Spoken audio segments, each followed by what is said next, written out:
Good evening, everybody. Well, we're going to start today's ZBA meeting. It's July 16th, 2024. We'll get started with a few cases. Going to start with our continued case from our previous meeting. First, a roll call attendance. Member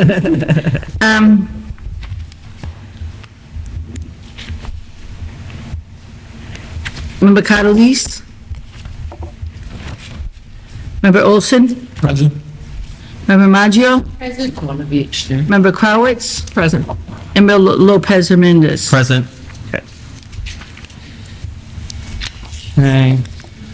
As stated before, we're going to start with our continued case from the previous meeting, case number 10061, 69 Essex Street. Could we get a read on that if that's possible? If not, I can do it real quick. You got your agenda that I gave you? I have I it here. have this agenda. Nope, I sent the agendas there. Okay, let me get the other one. All right. Right there in that pile. Nope, right there, in the black. Yep. Perfect. Yeah.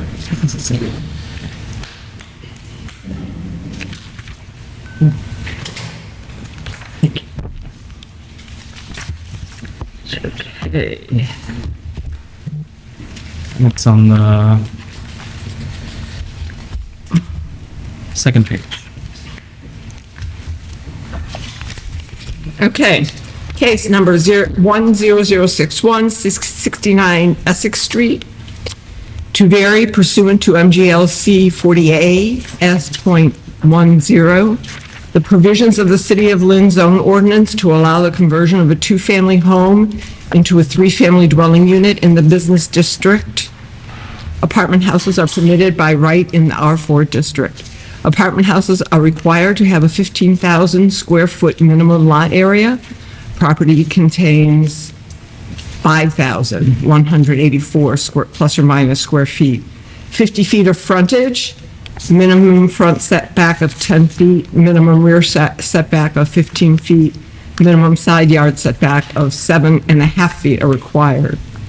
1.5 parking spaces per dwelling unit is also required. The variance request requires the Zoning Board of Appeals to specifically find that owing to circumstances relating to the soil conditions, shape, or topography of such land or structures, and especially affecting such land or structures, but not affecting generally the zoning district in which it is located, a literal enforcement of the provisions in the ordinance would involve substantial hardship, financial or otherwise, to the petitioner, and that desirable relief may be granted without substantial detriment to the public good and without nullifying, substantially derogating from the intent or purpose of such ordinance. Thank you. Here's the letter. We have a letter from the petitioner to read before we deliberate. This email is to confirm that 69 Essex Street, Zoning District BD, Block 41768, page 80, Assessors Map 10, Block 484, Lot 11. I am withdrawing without prejudice my application for a zoning relief to convert a two-family dwelling into a three-family dwelling. I feel that I was not given a fair deal when there are so many three-family houses across the street from 69 Essex Street with the same lot size as my property. Tell the board to keep that in mind. Thank you. Given that notification and intent of withdrawal without prejudice, do any members have any comments, or what is the wish of the board? I would like to make a comment. I don't feel it appropriate to withdraw without prejudice simply because this particular landlord started constructing without a permit. I don't think that we can necessarily trust that he won't continue his construction. Okay, thank you. Any other comments, wishes from the board? Is he here? No. I don't see the petitioner here. Only an email was sent.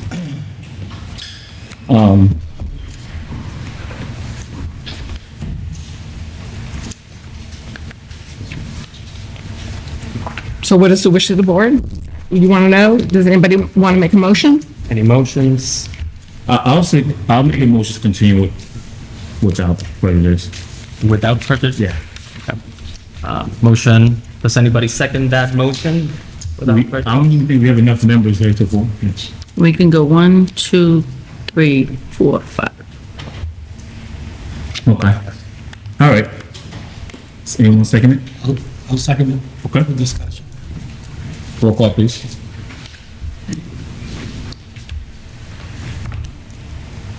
Member Olson? Yes. Yes, I agree. Member Maggio? No. Member Crowell? Member Lopez Hernandez? Yes to withdraw. Member Crowitz? No. And Member McCowell? Yes. It didn't pass. Didn't pass, so. All right. Just vote What for it. happens now? Make another motion. Yeah. I make a motion to withdraw this case with prejudice. Oh, okay. Okay? All right, and I'll second that. If, all right. Roll call, please. Member Maggio? Yes, to withdraw. Member Olson? Yes, to withdraw.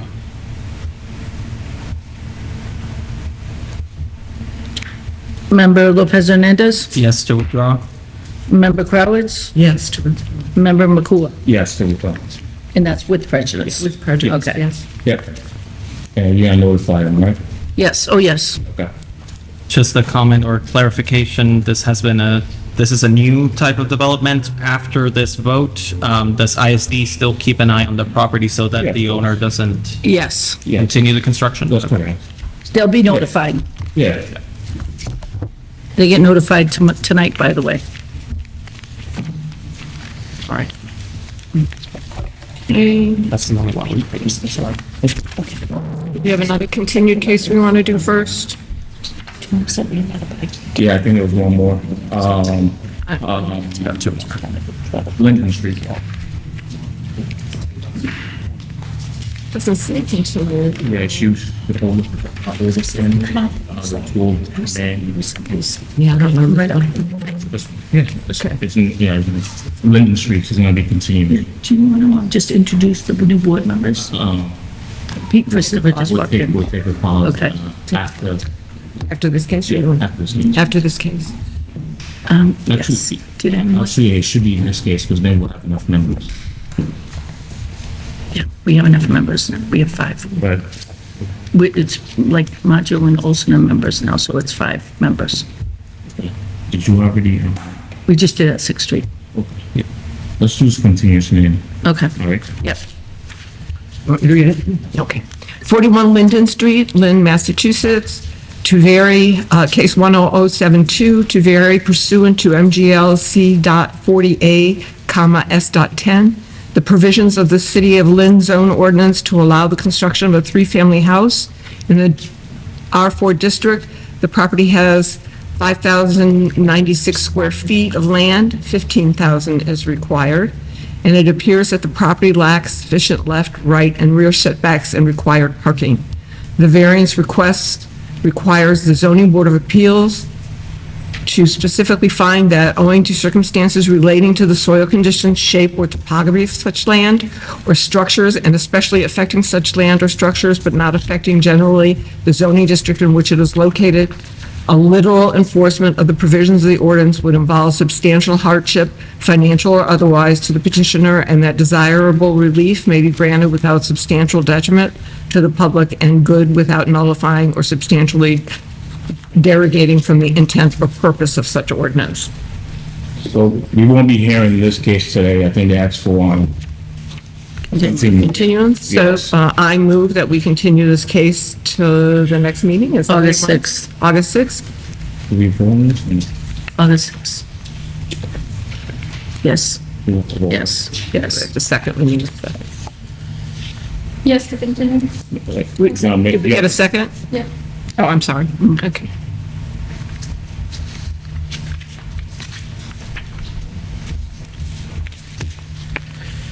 Member Maggio?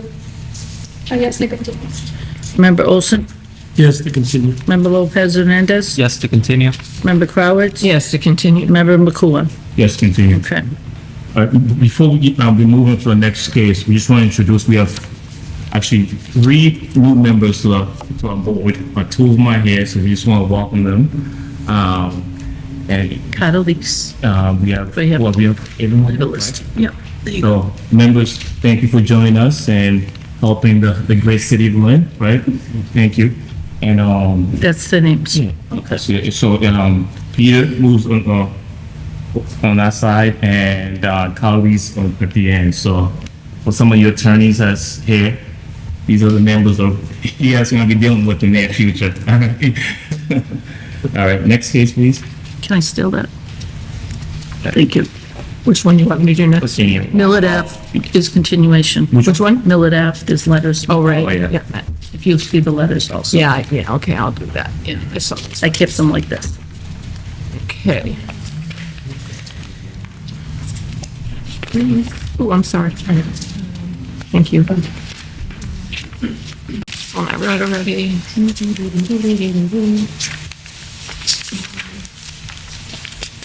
No, I don't have it. 19. I don't have 19 millimeter. That's fine, let's go to the next one. What do you have next? And we'll just come back to that one. I don't have the letters. I'm just, Let's go to, They're in that folder. okay, I didn't see it. let's go to Harvard Street. Okay. Yeah, 97 Harvard. Okay, 97 Harvard? case number, Yeah. case number 10071, 97 Harbor Street. 3 letters. Okay. Just search for what she's reading. Okay. I got it. To vary pursuant to MGL C40A, comma, S.10, the provisions of the City of Lynn zone ordinance, excuse me, to allow the use of the property for light manufacturing in a contractor's yard, which are uses not otherwise permitted in the WFI district.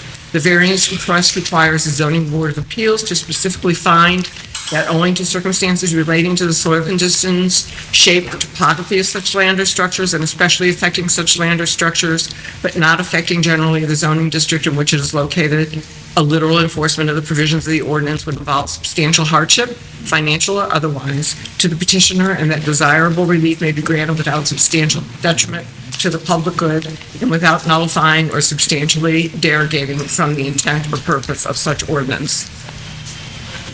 And we do have some letters that I think she's going to get.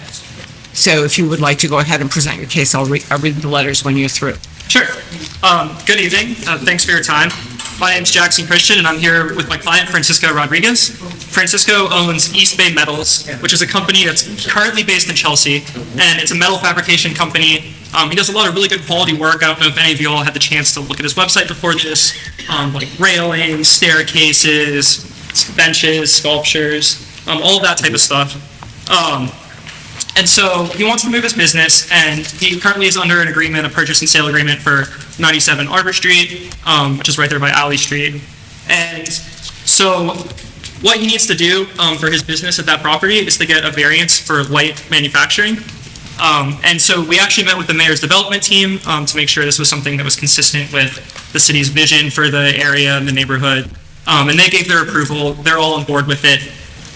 Originally, when we submitted this application, we included that we also wanted a contractor's yard in there, which was going to be for storing metal. But after talking with some of like the people in the neighborhood, with Frank Hogan, the ward councilor, who is on board for the light manufacturing aspect of it, they didn't want the contractor's yard for storing metal. So the first thing we're doing is asking to amend our application to withdraw without prejudice for the contractor's yard. Well, we can still move forward with that after hearing, after the wish of the board, and we'll just put a stipulation on that. But if you withdraw, I think it will be withdrawing the whole petition today, We can't amend it, so right? We could amend it in the, Yeah, we'll just put a stipulation, so after we hear, who are for or against it, then we'll just put the stipulation that you can't have a contract yard. But there might be other stipulation here, 'cause, I read a letter that came in already, there's a fence that's needed somewhere in the rear. Right. So you haven't mentioned anything about that, right? not yet. Yeah, no, I'm yeah. going to read the Yeah, letters next. so I think, let's just, unless you're done, I think we just want to move forward with the case as it stands. Yeah, we can move And then- Yeah, and then Yes, just please. put a stipulation at the end. Good, that will work. Okay? That work for you guys? Yeah. Yeah, that works. Yeah. Okay, I do have, 2 letters to read. No, Who's that? no.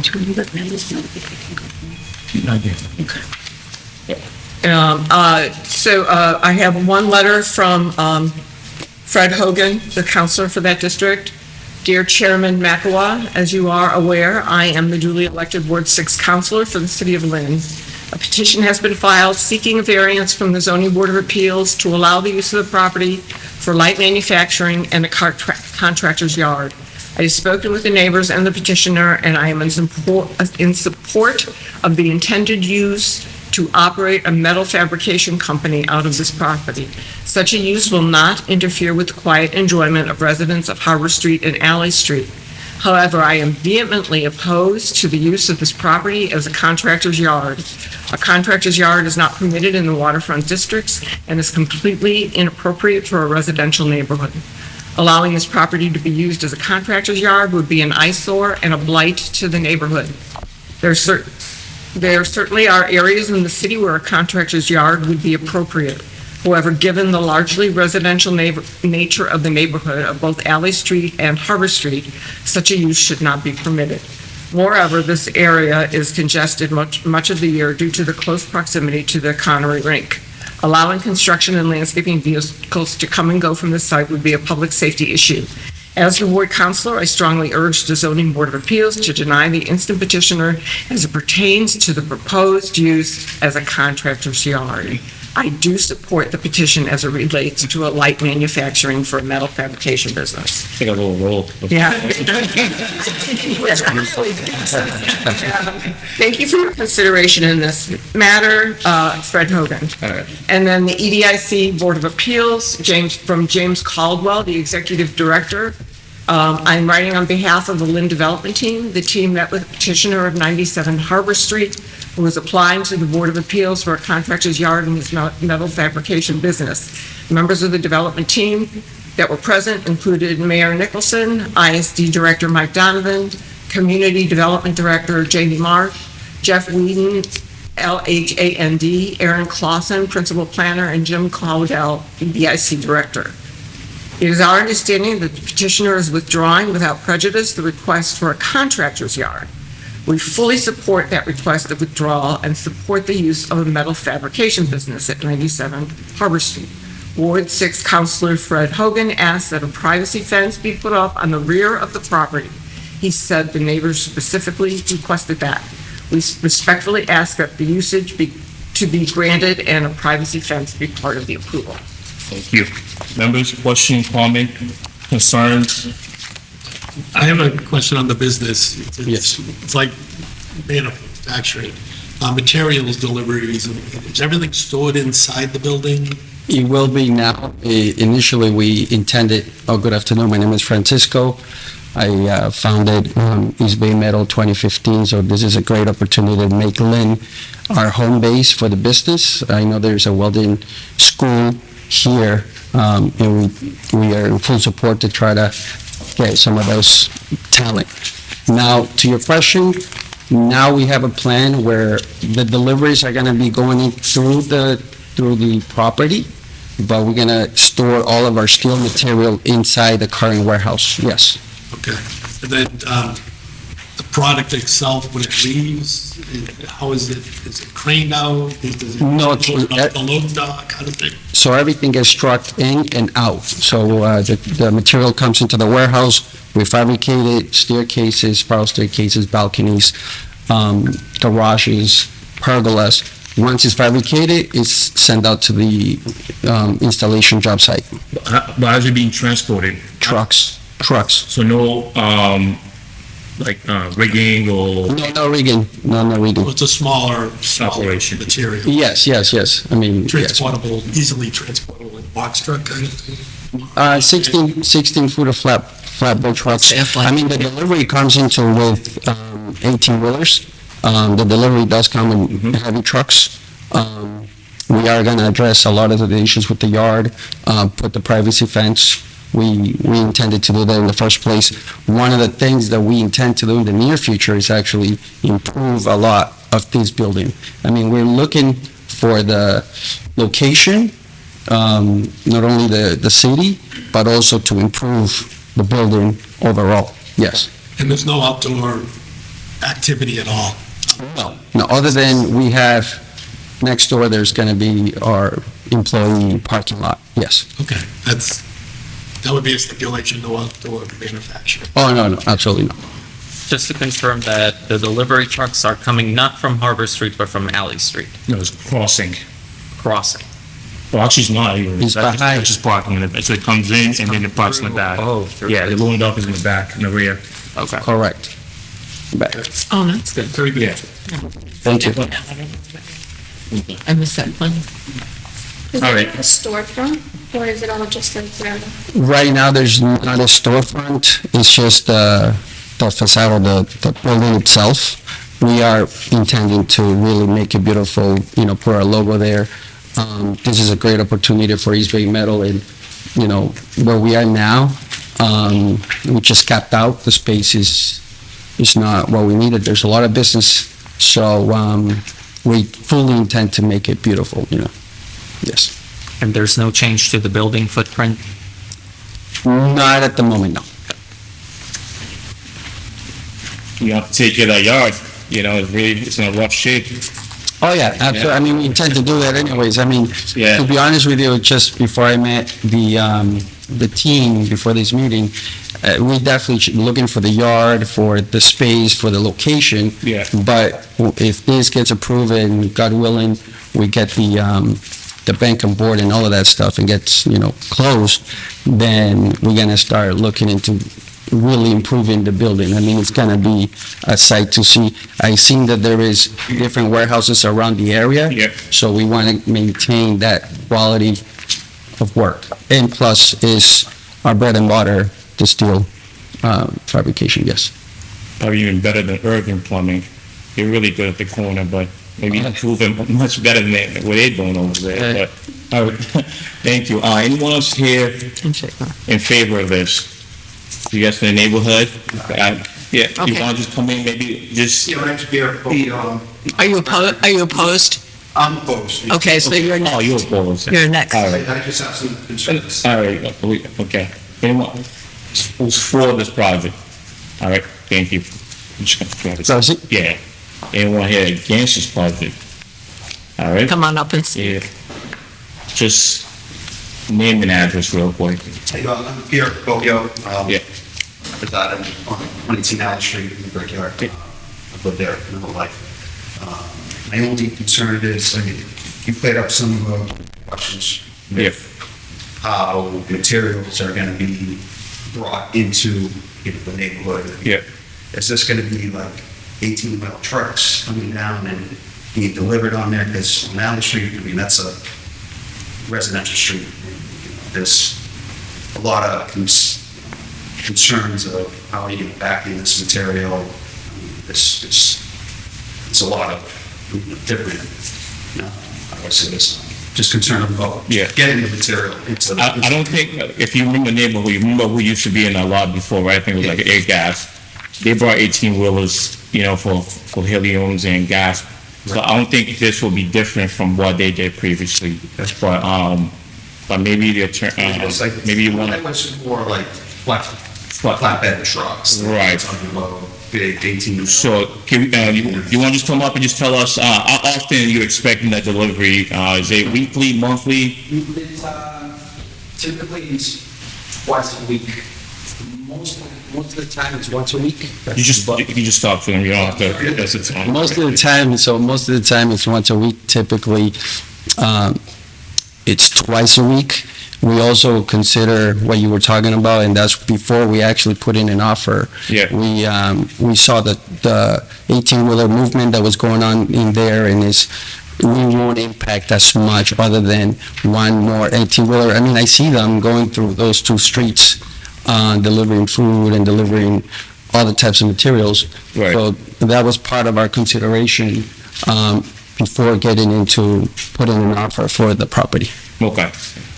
So again, as you know, living in a neighborhood, right? If these things becomes a nuisance, you know exactly who to call, right? So, absolutely. yeah, you know, We don't want to go there. we don't want to necessarily go there, but I think, again, I'm just speaking from my own experience, knowing that neighborhood is, the previous tenant had a similar operation. It might not be, I don't remember the frequency of the delivery, right? But it was pretty much manufactured, delivery of gas, right? So I don't think this will be detrimental to the neighborhood. It'll be no different than what used to be there. Maybe the frequency might be the one thing that we probably have to Well, he's saying maybe one more truck, is that what I heard you say? Right, yeah. Maybe one more truck a week. Yeah. Right. Okay. All right. Thank you. And my main concern was the contractor's yard. And Yeah. that's already been, That, yeah, that Address, would be yeah. removed from the Yeah. motion, yes. When are deliveries typically made? What's Tuesdays and Thursdays? the time of day? Between 8:30 to 1:30, anything past 1:30, if the truck's not there after 1:30, we know, we're not gonna expect. No early morning, No. by 7 in the morning. No. And what time does school start? What time does school start? There's no school in that neighborhood. There's no school in that No, neighborhood? Just a hockey rink. it's just a. Behind. Yeah. Okay. And what's your hours of operation? Right now, we're operating 7:30 to 5:30. Okay, and then there's the deliveries, like after hours, pickups, so that'd be. No, so the last delivery, it's 1:30, and after hours, there's no after hours, actually. All right, so we can certainly, if you're okay with this, obviously you have to abide by, the noise ordinance for delivering Right. early in the morning and the truck backing up, right? But the only way this board can enforce that is by putting a stipulation that no delivery before, like definitely no delivery at all before, that appropriate time, to match what the city ordinance Right. is on noise, Right. Our line of business, actually, we have to follow that noise ordinance as well. Exactly. All right? And all the manufacturers, no work to be done. Outside, yeah, so, No. yeah, we'll talk, Inside, yeah. Yeah, that'll be one stipulation. That's all. Inside. all- Correct. Yeah, okay? All right, thank you. Thank you, guys. Anyone else here against or oppose this project? All right, what's the wish of the board? I make a motion to approve this request for light manufacturing only. And with the stipulation, there will be no yard storage. There will be no work done outside. And there will be no after-hour deliveries. I guess no contractor yard as well. Yeah, that was the second stipulation, no contract. And the fence. Fencing. The fence, yes. Oh, right, the fence, right. Yeah. Also, the fence will be needed to be constructed in the back of the lot. Privacy. Privacy fence. Thank you, I forgot that one. Anyone second? I'll second that. All right, roll call, please. You have it all, right? Yep. All right. So there's a stipulation of light manufacturing, Yeah. stipulation no yard storage, no work done outside the building, no late deliveries, and a privacy fence put in the back of the building. Anything else? I think that's all. Just say no contractor yard if it's full. I'll put that. Yeah. No contractor yard, yeah. We will put that, okay. Member Maggio? Yes, to grant with stipulations.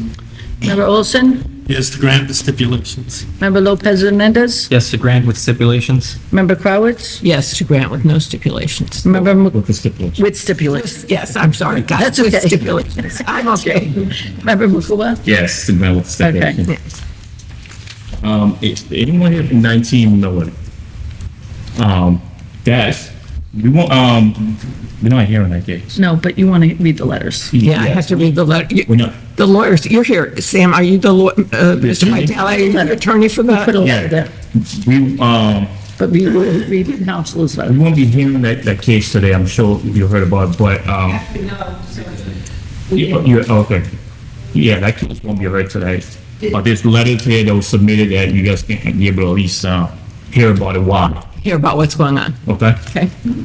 Just for Harbor folks, we're done with your case. Oh, yeah, we're done with that. We all said you'll be hearing from Mary, all right? Good luck. Hold on. 19 Millard. Okay, case number 10076, 19 Millard Avenue, Lynn, Massachusetts, to vary pursuant to MGLC 40A S10, the provisions of the City of Lynn zone ordinance to the reconfiguration of the lots as shown on the record plan of the city engineer. Lot 23 plus PT Lot 24, 5,346 square feet, more or less, frontage of 54 feet with a pre-existing non-conforming single-family dwelling thereon with less than the required front setback and right sideline.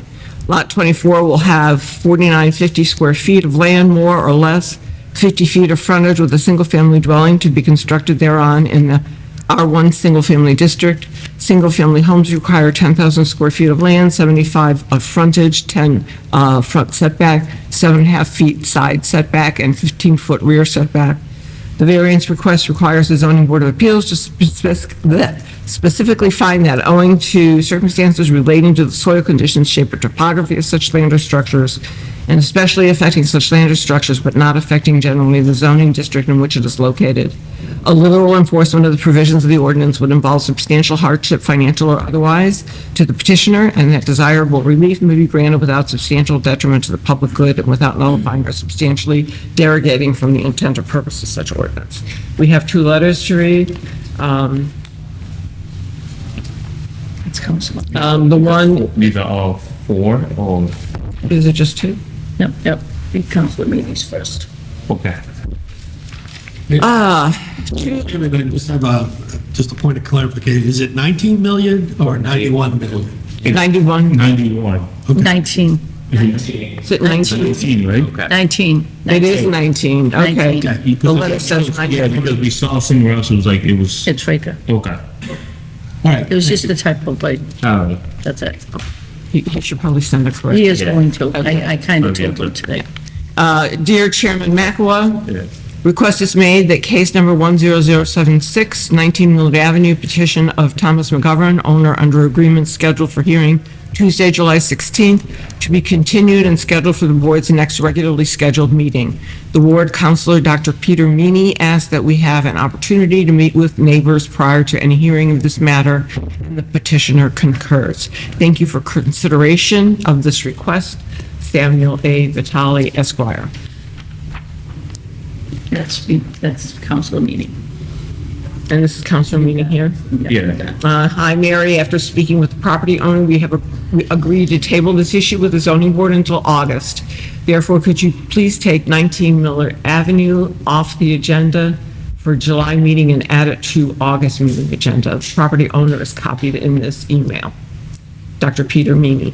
So in a nutshell, seems like there's more conversation needs to be held between Yeah. the petitioner, you guys, the neighbors, and the council.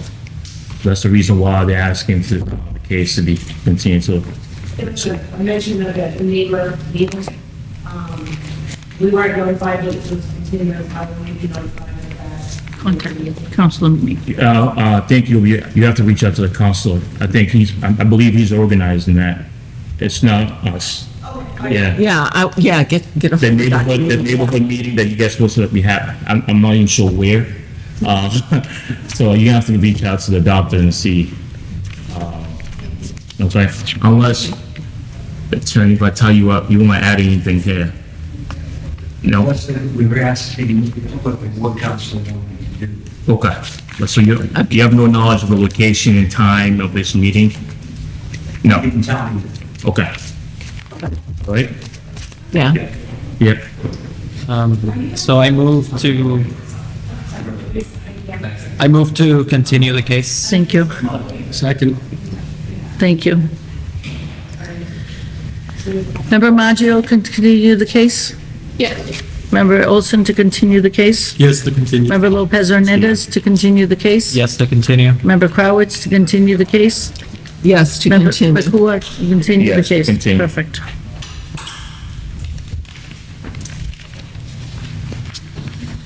What, Nick, what do you want me to hear next? What else is it? What do you think?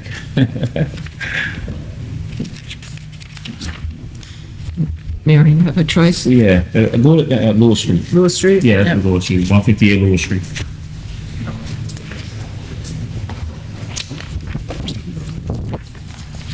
Sorry, you guys here for which case?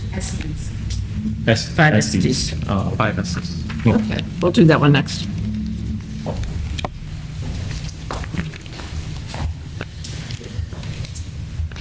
All right. Yeah, oh, you got a letter for that too. I do, I just saw. The cases. Okay. Case number 10074, 158 Lewis Street, Lynn, Massachusetts.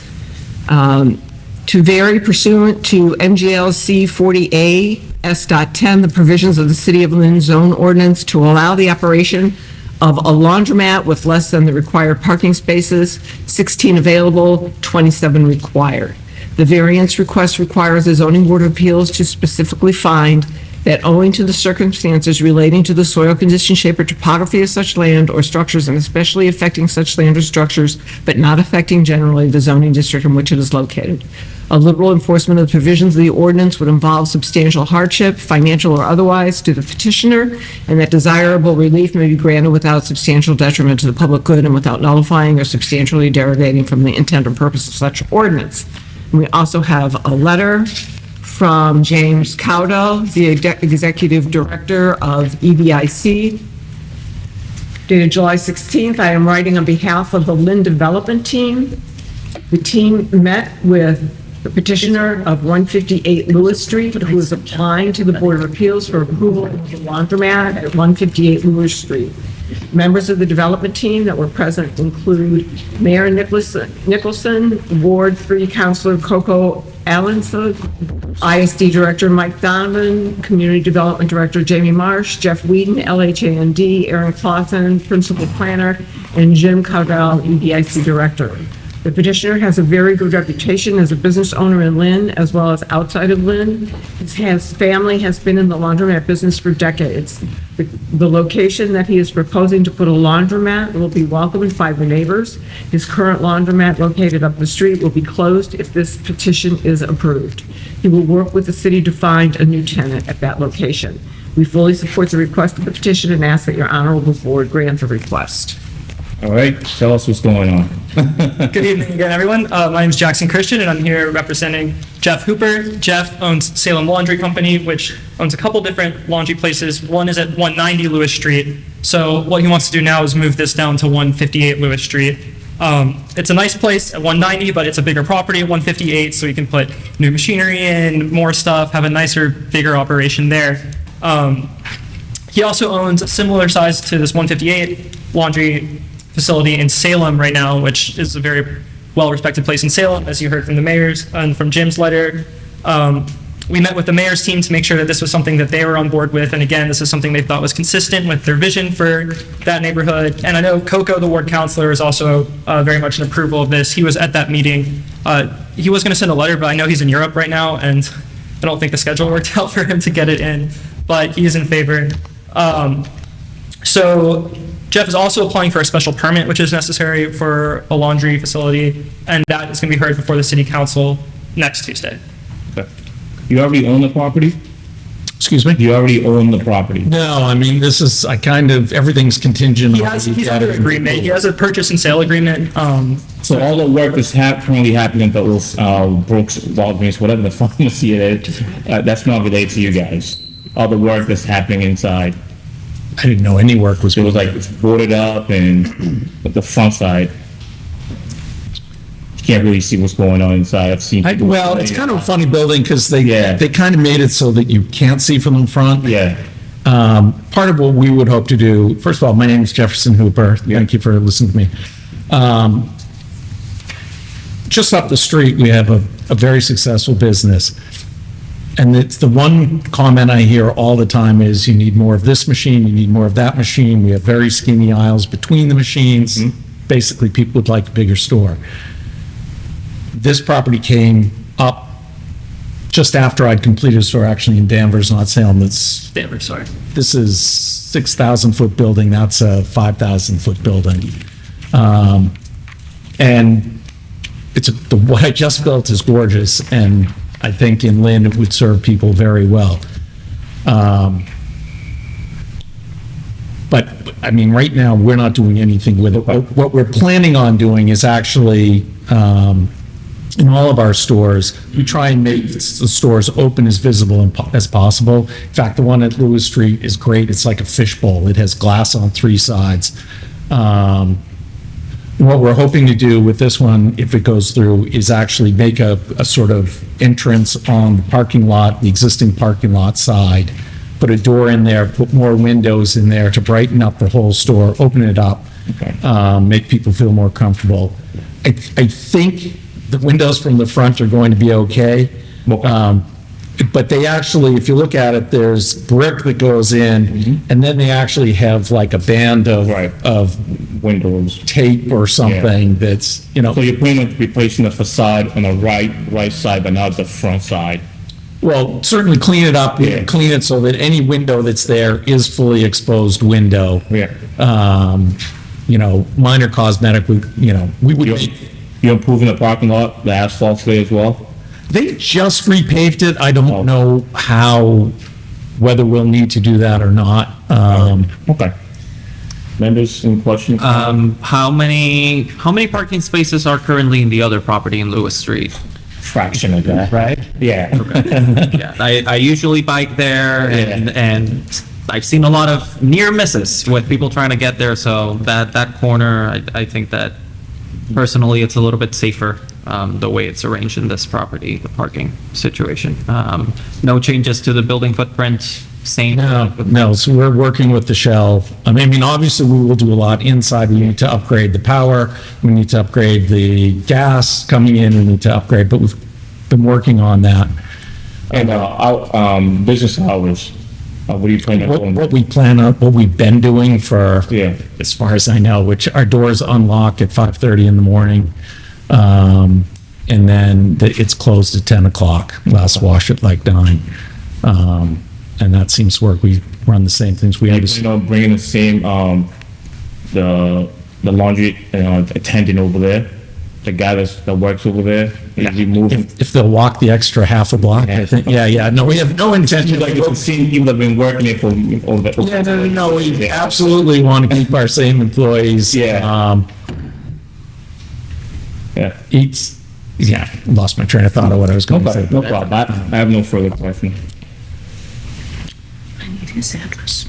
Can we just get your address for the record? Oh, yes. 44 Summer Street, Hunt. No, it's Summer Street. All right. Anyone here for or? Anybody else want to speak for this project? See anyone? You may have a seat, okay, unless you have anything else to add. Well, one thing I was going to say is like you brought up, the other laundry place doesn't have that many parking spots, and even though we're asking for a little bit more than what is allowed by the code, is 2 to 1 doesn't really seem like what we're seeing based on in practice. Yeah. People use more than 2 washers. Not everybody's driving, like you said, a lot of people are biking, that type of thing. So it will really be a credit to the community to improve this one that's still there while still having it in the same area. I have to say, it gets a little crazy at that one where people are backing out, you got a pedestrian there. Yeah. Somebody trying to make the blind turn onto Cherry Street. But I just have a quick question here. On the current laundromat, right, because you see you're looking for a new tenant, would that mean, I'm actually, like, if you sell or lease it, would that also still remain a laundromat, or they have to come for a special permit to change the use to? So under our zone ordinance, any laundry needs a special permit that is beyond the July 23rd agenda for the city council. Yeah. So a special permit runs forever, so unless it's something, I'm not going to tell everyone what to do, but unless it's something in the lease of the deed, a special permit would be allowed. So what do you plan on doing with the the current laundromat? I'm actually, I honestly don't know whether a special permit was ever granted. I mean, You've had it. My father bought it, Yeah, I can't remember when, but it's been around since my father bought it in the mid-50s, and it was a laundromat before that. Yeah. Yeah. So that, yes, that's, Yes. But anyway, regardless, it sounds like- it's looking like I probably will sell the property, and I would definitely put something in the deed preventing it from being a laundromat. You would I have think I wanted to have a It'd be so competition. close. yeah, that's what I'm trying to get at, because again, we don't want three laundry in the neighborhood. One from 7-Eleven, and then there's yours at the corner of Cherry Street, and now you're proposing another one, right? So like 3 laundromat within the same block, you know, if it's crane. Right. In the same block, so. But, you know, it's, again, I wouldn't, this is a substantial investment for me. Right. I think the demand is there. No, I understand. And it will, I guarantee you, it will be an improve, the equipment we'll be putting in, everything is all state. But it will not be, the current one would not be a laundromat. That's what. I will put it in the deed that it's not. The economics of this don't work unless I take all the existing customers and move them. Exactly. Yeah. You know? Exactly. All right. I think definitely would be an improvement going, you know, safer going in and out of the main street there. Yeah, You know, having a controlled parking. right. All right. I think overall, the experience will be very nice, and we will definitely, that whole visibility inside and out, it makes everybody in the store Yeah. feel safe, and everybody, we will open it up. Yep. Opposition. Opposition. Yeah, we actually agree. No, Yeah. just in Anyone favor. Against? Opposing? No. Okay. All right, we'll stop. I move to grant. Okay. Well, I have some stipulations. All right. That's great. Are we second? Are we? Well, let's. I want to Yeah, add the okay. stipulations All right, first. go ahead. Okay, I would like to add that, that the laundromat will be closed up the street. Whether it's that you put it in your deed or you set it up. You guys can be the bad guy, no? You know, will be closed up the street as suggested in EDIC's memo, and that work to help find a new tenant would be greatly appreciated. Just one question, you don't have to answer this. The homeless situation out there is, you know, is pretty bad over there. You guys provide like restroom, like people can just walk in, how's this gonna work? So the way it works, is because we've had issues, Yeah, not particularly at that store, yeah, is if an attendant's there, they generally, and in this new store, there would definitely be, basically now, like the store that's existing, the bathroom is the size of that desk. It is so small. right, It's really an employee 1950s restroom. okay, If an attendant's there, they will allow customers to use it, and in general, other people can use it as well unless it's problematic. We can't just leave them unlocked because literally the doors unlock at 5:30 in the morning and stuff happens. Yeah, but you don't think by having these public restroom now, it would just, there's gonna be more and more people going in and out, who knows what they're doing? Well, that's what I'm saying. We have to go, like, actually, the store in Danvers, it's in Endicott Plaza. I don't know whether you're familiar with that, but, you know, that's this big market basket. Yeah. It's right off 128. There's not a lot of stuff. And we had the bathrooms unlocked for 6 weeks, and somehow people found out about it, and people were just Abusing it. driving out, running in, they'd lock the door. Okay, It was problematic. I guess that's up to you to manage it, right? Yeah. So, okay, thank you. Yeah, motion? So the motion was made. Yeah. Do we have With all stipulations? Yeah, I'll second it. Okay, perfect. Okay. Member Maggio, with stipulation that the current laundry will be closed. Yes, to grant with stipulation. Member Olson? Yes, to grant the stipulation.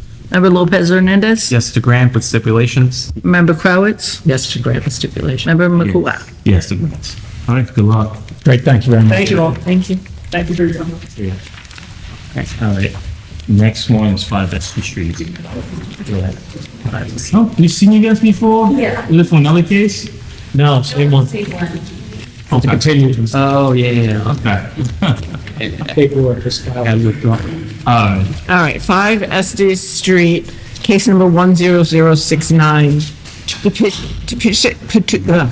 To petition pursuant to MGL C40A, S.6 for a finding to permit the reconstruction of a pre-existing, non-conforming, single-family residence damaged by fire as a two-family dwelling, basement apartment on a lot in the R4 apartment house district with less than the required lot areas. 5027 plus or minus where 10,000 is required, and less than the required frontage, 48,000 feet, where 75 feet is required. Finding that such use in the R4 is not substantially more detrimental than the current use pursuant to MGL C40A S.6 and Section 7.5 of the zone ordinance.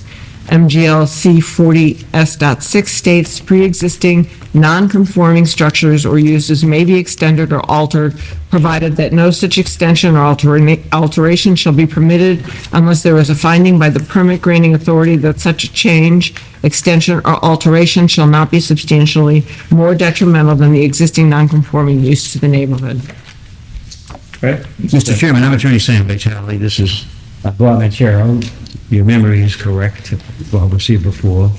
As you recall, or perhaps I should start at the beginning, this was a home that was damaged by fire and condemned for the fire. And he has a year to rebuild. As you know, the zone ordinance allows any structure that's been damaged by a flood or a fire, it could be reconstructed. It took a while to get the insurance company to make the final settlement payment. In doing the research with this property, we learned that it had been a three-family dwelling. And I think I filed this plan, which the planning board approved in 1963, which divided the lot, which showed an existing three-family on the lot. That three-family was there through the 60s into the early 70s. And then someone came along in 1995 and 97, the same person, and got a variance to build a single family. The property is in the R4 district, in which more than one unit is a permitted use. So as to use, whether it's a one-family, or two-family, or three-family, that's a permitted use. As the clerk read, the lot is the same as it's been since the planning board approved the division of the lot in 1963. It's an unusual shaped lot. It's also unique in that there's a right-of-way to get to the rear of the lot and the adjoining lot, which was created when the planning board did this division in 1963. We're really here, as the clerk read, for two reasons. One is known as a 40A6 finding, which is that what we propose is not substantially more detrimental in its effect on the neighborhood than what is already there.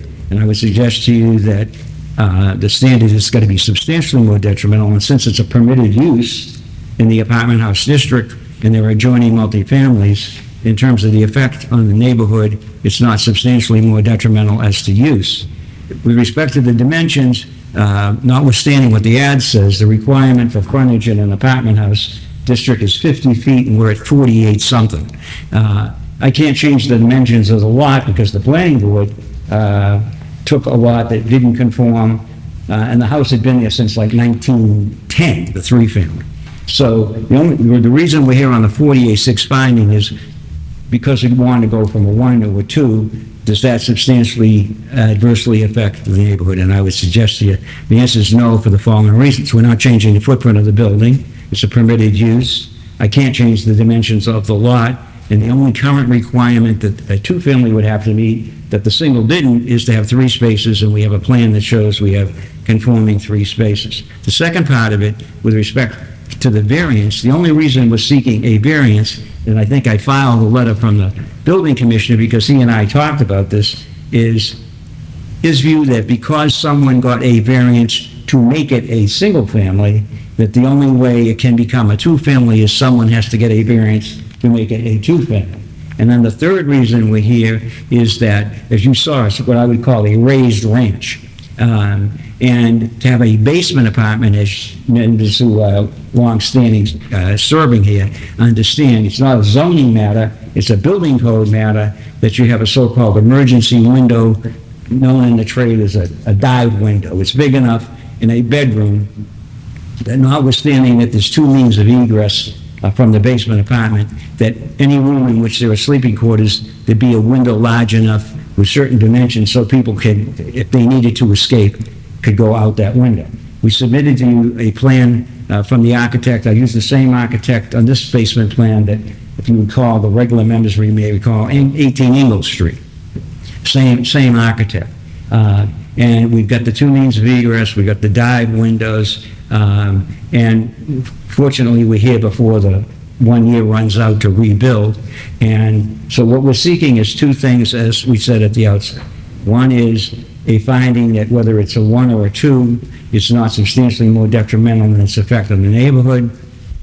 And the second is that we get a variance to make it a 2 because there was a variance granted to make it a 1 after the 3-family that had been there since 1910 was long since gone. And then the third reason is to show you that with respect to occupancy below grade, if you saw the photographs, it's really above grade. And it's, as I say, that if you look at where the photographs of the front, where the two windows are, that window is going to come out. That's where an emergency window is going to come in, and another one's going to go on the side. Those are building code matters, but obviously they have relevance to the lawful use of that space as a dwelling unit. Right. So that's why we're here. We were here before because you wanted clarification, and you have an excellent memory, sir, that you wanted particularity as to where the unit would be. Yep. So is this like a split entry? Because we, like a raised ranch. To me, I'm not an architect, but it's... Yeah. When one door can go down. Right. Yeah, that's correct. Are there questions? I don't have any. I don't have any question. Thank you. I've heard this before. No project. Anybody else in the room have anything For or against? or against this project? No. What's the wish of the board? We want motion to agree. All right, I'll second it. Roll call, please. And just one thing, with your parking, let's just make sure that, you know, what you presented to us is exactly what's gonna happen out there, all right? It's actually, You know, just because, right, your next door neighbor, the corner, does not have parking, and it's like, what, 18 apartments in there probably? actually brought a picture Yeah. from City Hall. I actually expanded the parking because of the picture. Where the area further back. Yeah. Where the old garage used to be in the back? I didn't know my property outline here. City Hall informed me that my property. Oh, where the garage used to be. Then, Oh, wow. So you abut the metal? I was a fence there. Yeah, like you abut the metal, right? All right, That's what we put you further. So there's like Okay. extra parking. good. So let's just maintain, because I'm afraid, 50 Howard will be sneaking in there and parking in there. Yeah. You know, there's a lot of people in that apartment and no parking, you know, right? So, okay. Yeah. Do you want that stipulation? I don't even know what the stipulation be. This thing is, you know. Yeah. Okay. This is adequate parking. I have anything to say about it. Yeah. All right. For public.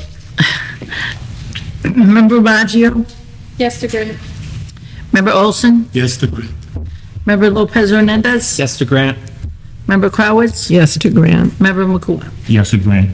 All right, good luck. Thank you so much. All right. Thank you, board. Boss, what are you here for? Summer Street? Mary wanted me to do 73 Beacon Hill next. Oh, all right.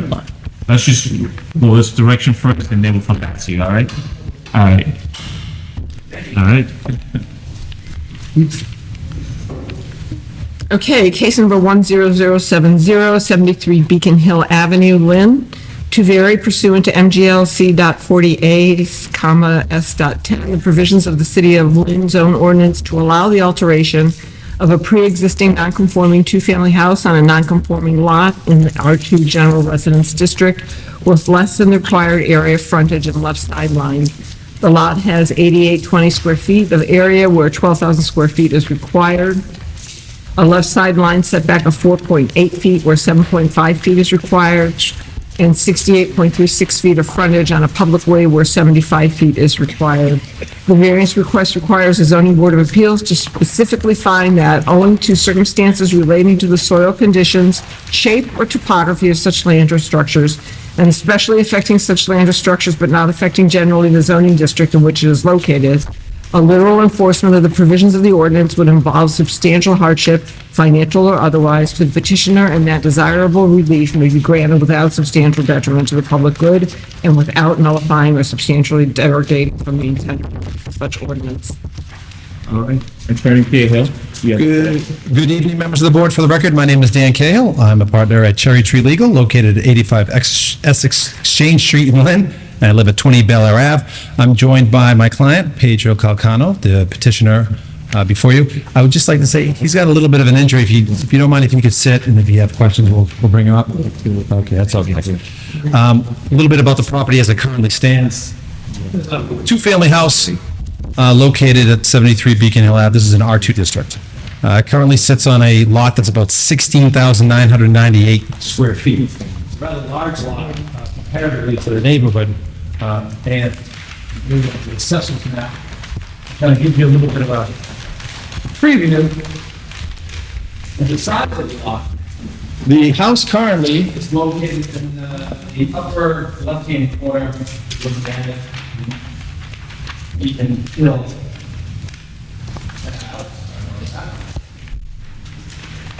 And it was probably built years ago, back in 1875, on that corner of the lot, because the rear of the property really slopes considerably down to Hamilton. There's almost a cliff-like drop.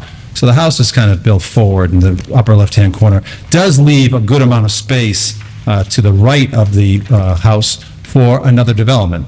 My client lives at the property. He owns another piece of property on Beacon Hill Ave.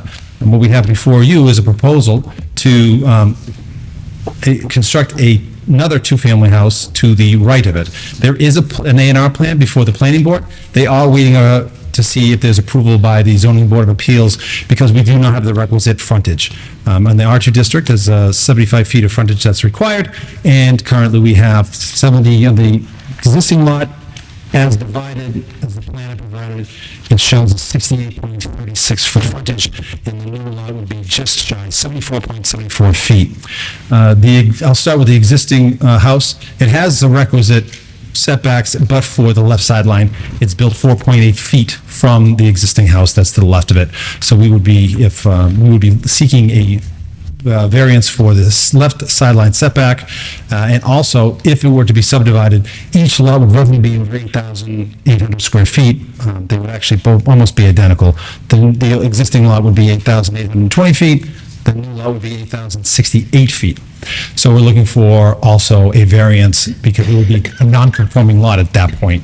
The new building, which is plans before you, is, I think, a very modern-looking building. We had initially gone to the development team because initially there was a request to do a 3-unit there. Based on our feedback from the work counselor and members of the development team, it was suggested that we conform with the R2 district's feel, and that's what we're proposing here. So it's a 2-family. They'll have a garage underneath.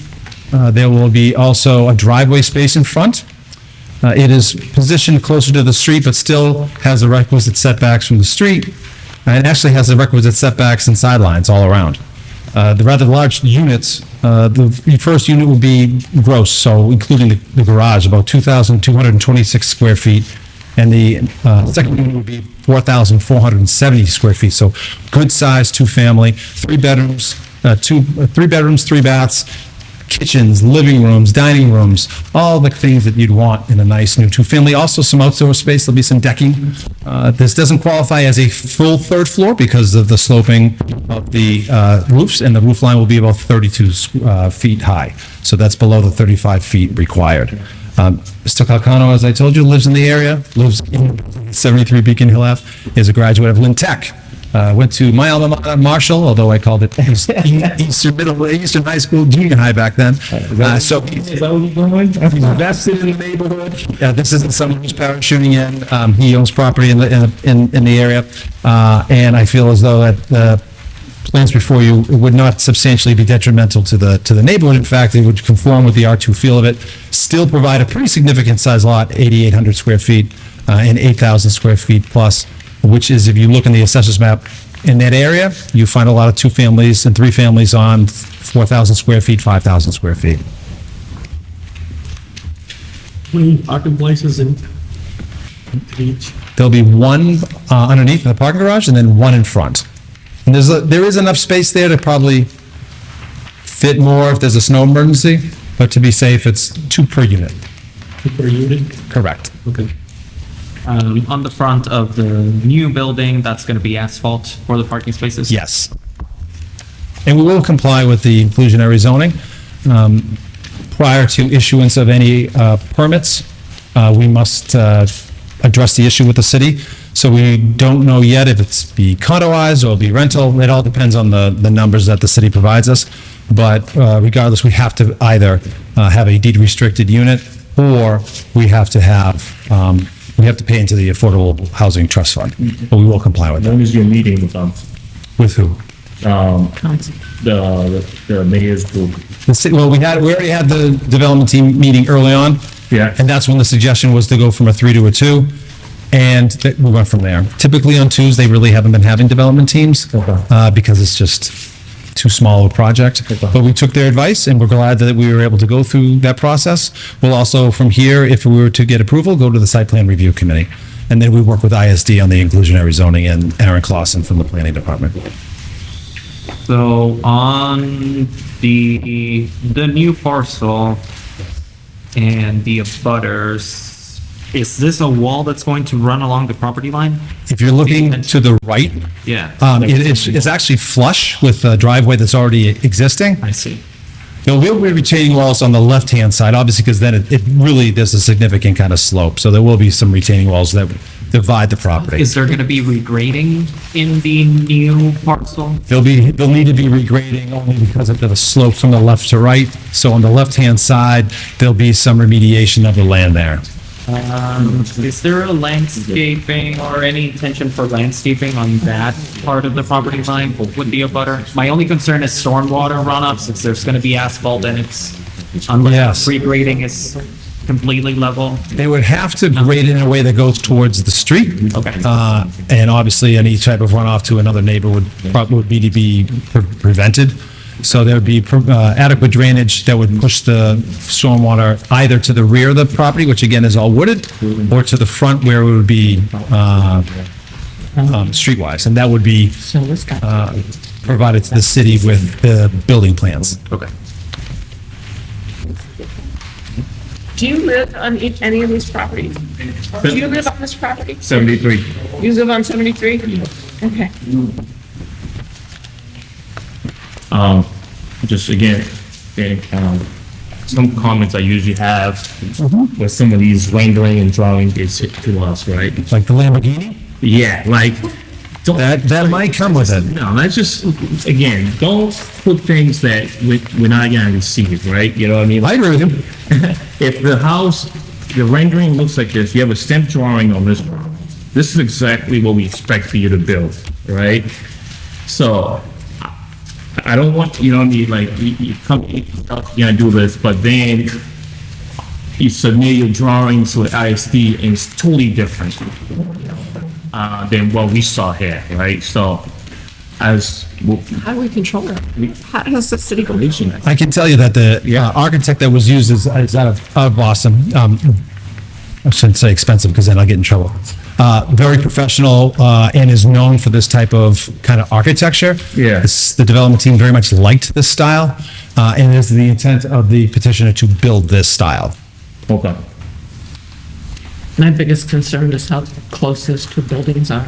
Between 73 and your proposed one, your setback is really close. It is in conformance with the zoning. It is, I mean, we did our best to make sure that it conforms, so that it is the 7.5 and 7.5, so it's 15 feet. So the existing. So what are you proposing? Correct. Okay. That's right. Oh, yeah, on that drawings, yes, 10 feet on the front does. Okay. Oh, that's better. Yeah. Closer. We want space. I didn't see that. And there'll be some, this also on the plans to have a little bit of outside space for each unit.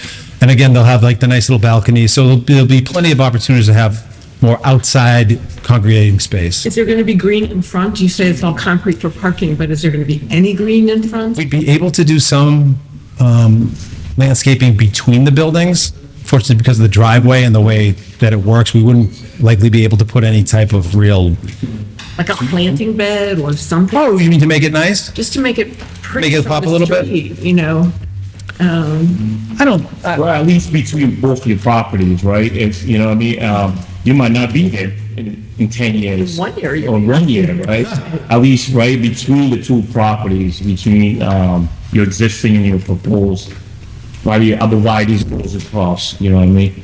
we can do some vegetative barriers between the two Yeah, those lots. minimum, you know? And you wouldn't need much because there'll be a retention wall. and- Correct, well, at least something, right? Yeah, I don't think that's the problem because he'll be living in it. I don't think he wants to be looking at his neighbors either. Or if he moves, Yeah, high. he might move to the new unit and he definitely doesn't want to be looking at anyone looking in his Are you windows. okay with that?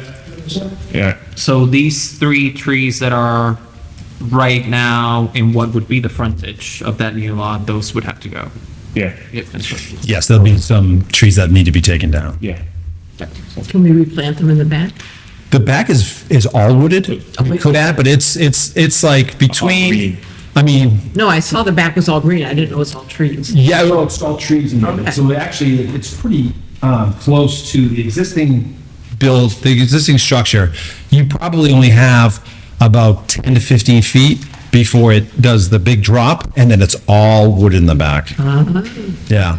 So the back of the folks who live on Hamilton, they won't be impeded by this. There'll be plenty of foliage between the two of them. Okay.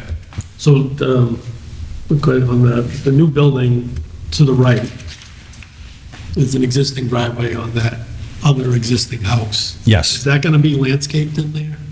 Between the two of them? Yes. In other words, is it lawn? What- There's an existing fence there now, and I know that it also goes to a property that's in the rear.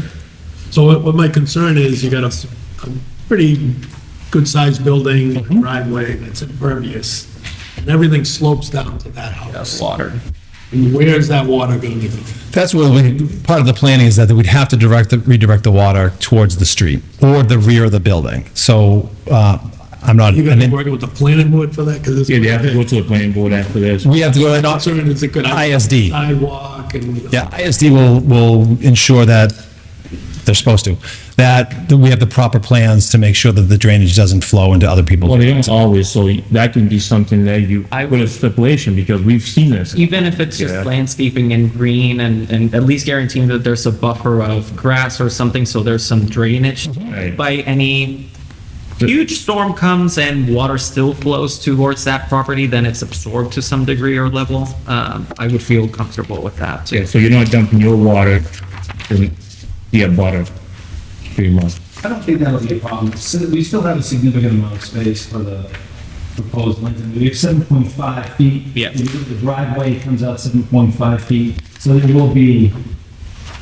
A good amount of space between the driveway Right, and I the think the property. question is, where is your water going? Where's your runoff water? You know what I mean, where's it going? Yeah, that'll be grassed, and then, again, the topography, we're more worried about the impervious type of material, like the asphalt. That has to be graded Yes. towards the street. Yeah. About the roof.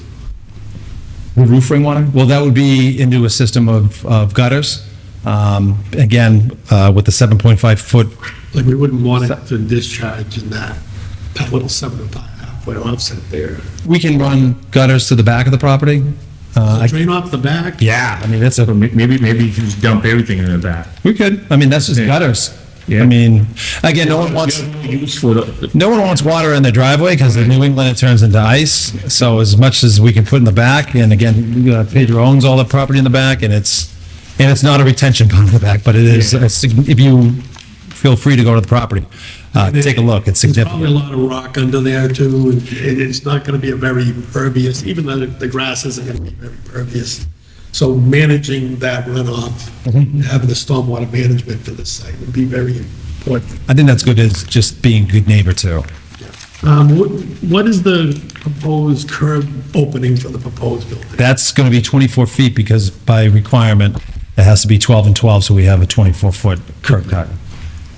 Probably should be shown somewhere. Is it shown in any of the renderings? No, that's by, Site plan maybe, on our second page. that's by ordinance, so we have to comply with that. I believe that that's probably not on there only because it's something that we're not seeking relief on, but is required. All right. But it looks nice. The other question I have is that It looks cool. it looks like there's a fence that's encroaching the adjacent property. What's going to happen to that existing? That's a known encroachment. The neighbors are friendly. They understand that that fence is on the other person's. It's a chain link fence. Yeah. So it hasn't been an issue to date. Obviously, if it becomes an issue, Pedro knows that it's going to be, he bought the property with that fence there. Yeah. I don't know if there's an adverse possession claim or anything. Apparently, it's been there for quite some time, but it's certainly nothing that needs to be, that would be difficult for the applicant to move or anything like that. But it hasn't been a dispute as of late. Could be nice on there. One day. Yeah, you gotta be representing them. Hope not. I like to build things. I don't like to take things down. All right. Any other comments in favor? Opposed? You know, all right. Thank you. Thank you. We have a motion to grant with the stipulations. Can we just review them? It's second. So far, well, maybe you want to articulate again what stipulation you were thinking about. I'm just thinking, We have the green, Vegetated buffer. yeah, Yes. on both sides, right? On both sides of the property, arborvitae's going across, or some type, whatever, evergreen going across. Strange. Yeah, just managing the storm drainage so it doesn't run on directly onto the I adjacent. think we have to be exactly specific and what we wanted to say, because you know, by the time IT sees this next year, we have no idea how to enforce it. Yeah, so no downspout on that right side. I guess that'll be the southeast side of the property line. Yeah, And, east elevation. yeah, Well, I can't go to, was has to go somewhere, it starts to go somewhere. System that's implemented. There may be some downspouts and then. Sure. yeah, if they, but Are you planning on doing that? Oh, I'm a big French drain guy. I don't know where it really is, but I know that it exists. So you want to come to my house and put one in? I'll send my lance. does the city allow storm drain connections? No. Yeah, that's the reason why I was saying it, we can't just dump it in the soil. Right. Yeah, We can do stipulation that any storm on the east elevation, gets discharged to the rear of the property. Yeah. Okay. all, let's just make them all. Well, I don't know. The driveway likely will not be sloped that way. Yeah, because I'm gonna be sloping, Will okay. go into the house. So on the east elevation and, the back, the rear of the house. Yeah. That's fine. Thank you. Like it? Very furious. All right, so I have vegetated buffer, both sides. Yes. I have, no dumping water at the southeast of the house, but all the storm drainage goes back to the back of the property. Not all, but, those that are Controllable. on the east elevation and it's on the rear of the building. Yeah, Okay, okay, yep. all right? All right? Yep. You ready for a vote? Yep. Okay. Whose motion was that? I can't on that side. I need a second. You second? Okay. Member Brianna, member Maggio. Member Olson, Yes, to grant with stipulation. member Lopez Hernandez. Yes, to grant for stipulations. Member Crowitz. Yes, to grant with stipulation. Member Mukula. Yes, it's on stipulation. Thank you. All right? Thank you very much. No problem, good luck. Good luck. Do you want to stamp the plans back? I want to make us about after. Okay. Yeah, we just, I think I realized we already have it. I want to make it fun, we just gave us a plan today. Yeah. Like, no, we already had it. We did. Yeah, it was the house, yeah. It was- Oh my goodness, what did you do to yourself? Apologize. Maybe the money they have to spend on this property, You might have broken the bucket next one. maybe, we'll probably go check that tomorrow. Yeah, that's not good. See, I'll Except this gentleman. Yeah. Hopefully, It looks like This gentleman, you said. which one is that? We have 4951 grades. Great, okay. You got, You got some, no. 20, Aren't you on? Summer Street. Summer Street, right? Okay.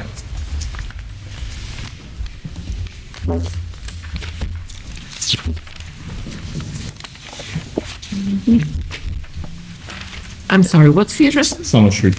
No, no. No, we're doing 70, No, we're doing Summer Street. Oh, we are doing Summer Street, Yeah. okay. All right, case number 10075, 761-763 Summer Street, Lynn, Massachusetts. To petition pursuant to MGLC 40A, S6 for a finding to permit the alteration of a pre-existing non-conforming apartment house with 3 units by adding an additional unit, finding that such use in the R4 apartment house district is not substantially more detrimental than the current use pursuant to MGLC 40A S.6 on a lot with 7,200 square feet of land with an existing 8-foot driveway. An apartment house requires 15,000 square feet of land, 50 feet of frontage, and 1.5 parking spaces per unit. MGLC 40S.6 states pre-existing non-conforming structures or uses may be extended or altered, provided that no such extension or alteration shall be permitted unless there is a finding by the permit granting authority that such a change, extension, or alteration shall not be substantially more detrimental than the existing non-conforming use to the neighborhood.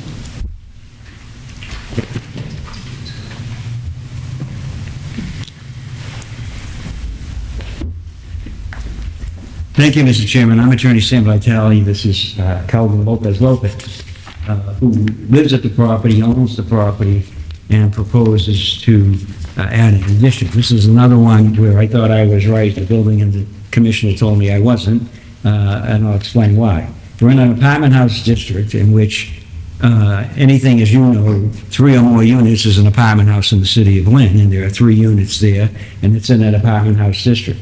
As you read in the notice, what we're really missing in terms of dimension, I believe, was the lot size, but I can't change the size of the lot or the frontage. It's pre-existing non-conforming. That's why it is pre-existing non-conforming. It's been that way long before zoning was ever adopted in the city of Lynn. When I first saw this, I went and met with the building commissioner because I thought the issue would be what is shown in this photograph, which is the front steps. There is a requirement that you have a 10-foot setback in the front, unless you have the same setback as the adjoining properties, and as this photograph shows, that's the case. But I thought that since we were adding an addition that didn't increase lot coverage, we were adding an addition that met sideline requirements, rear yard requirements, front setback requirements. We had no dimensional issues with the addition, and since the existing building was there and it was pre-existing non-conforming, I thought this was the problem. The building commissioner met with me and then wrote a letter in which he said, yes, this is a non-conforming lot, and you're adding a 2.5-story addition. The 4th dwelling is going to be depicted as shown on the plans, but he said you can't get a building permit. And he said that because, he said, although the house is in an apartment house district, that the proposed addition increases the nonconformity, which I beg to differ with, because anything 3 or more, whether it's 4, 5, 6, 7, that's a permitted use. But this is this philosophical discussion we've had in the past about whether it's an essential difference, business is a different use than a residential, or whether it's a difference of degree. There's no question that 4 is more than 3. Right. So that's what he focused on, which is that we're adding a unit which increases the nonconformity, but my argument is that it's conforming because it's in an apartment house district and 3 are already permitted. But then he found one that I completely missed. which is, so he said, go get a finding, which we talked about in the previous case, which is known as a 40A6 finding, that what you propose is not substantially more detrimental in its effect on the neighborhood, and since this is an R4 apartment house district, and there are other multifamily units there, I don't believe there's anything that's more detrimental, let alone substantially more detrimental, especially since we meet the current parking requirement, which if we did nothing, we didn't have to do any, we would not have to meet any parking requirement because the building's been there long before parking was ever required in Lynn. Notwithstanding that, we're gonna have 6 spaces, all lawful, all within the, back on the 5-foot buffer, all of the requisite size. So I thought this was something we could get a building permit. But he came back with one, and he said, other than the lot size, it was the width of the driveway. If you look at, there's like a bump out window on that side, and the width of the driveway, as it's always been, is 8 feet. And as it always is going to be, unless he knocks out the window, is going to be 8 feet. But the current requirement in today's ordinance for a driveway is 12 feet. So that's the variance part of the request with respect to what the building commissioner wanted. So he wants us to get a variance for the fact that we don't have a 12-foot driveway, but one that's 8, and he wants us to get a finding that adding a unit is not substantially more detrimental. I might say that Lopez has done a great job with the property. He's got sprinklers. He's going to add sprinklers. He lives there on the 2nd floor now. He wants to move into the addition with his family. And as far as I can see, we meet the use requirement. We meet all the dimensional requirements, save the driveway. That's the one we don't meet. And as far as what I thought the problem was, it would be the front setback. And I'd just like to add this to my argument at least, that this is footnote 9 from the zone ordinance. It talks about front setback. But I'm going to read you what the footnote says. It says, a dwelling erected less than 10 feet from a way before June 29th, 1926, which is this building's been there since like 1910, may be extended upward into either side, but no closer to the way than the existing front of the building. So we're just going to the side. We still meet the side yard requirement. We don't exceed lot coverage. We're not changing the frontage or the size of the lot. We're building an addition for an additional unit. But the building commissioner sent a letter to me that said I needed to get a 40A6 finding and a variance for the driveway. And that's why we're here.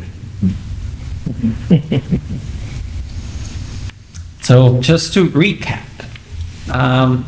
the extension to this building, heading to the left side, it's got to be 1 unit. Right. And how many stories? Excuse me? How many stories? 2.5. 2.5 stories. So it's the same as the other one? No. No? So what is 3? Yeah, but it's the same height.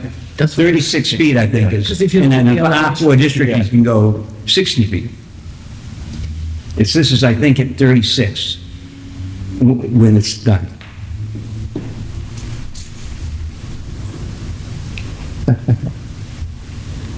Is this more detrimental to the neighborhood, adding this? This is Summer Street we're talking about here.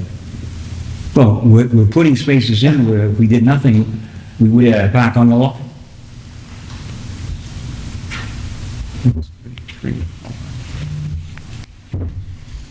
Do you want any other questions from the board? Any new members, any question, comments? This particular? Yeah. No, okay.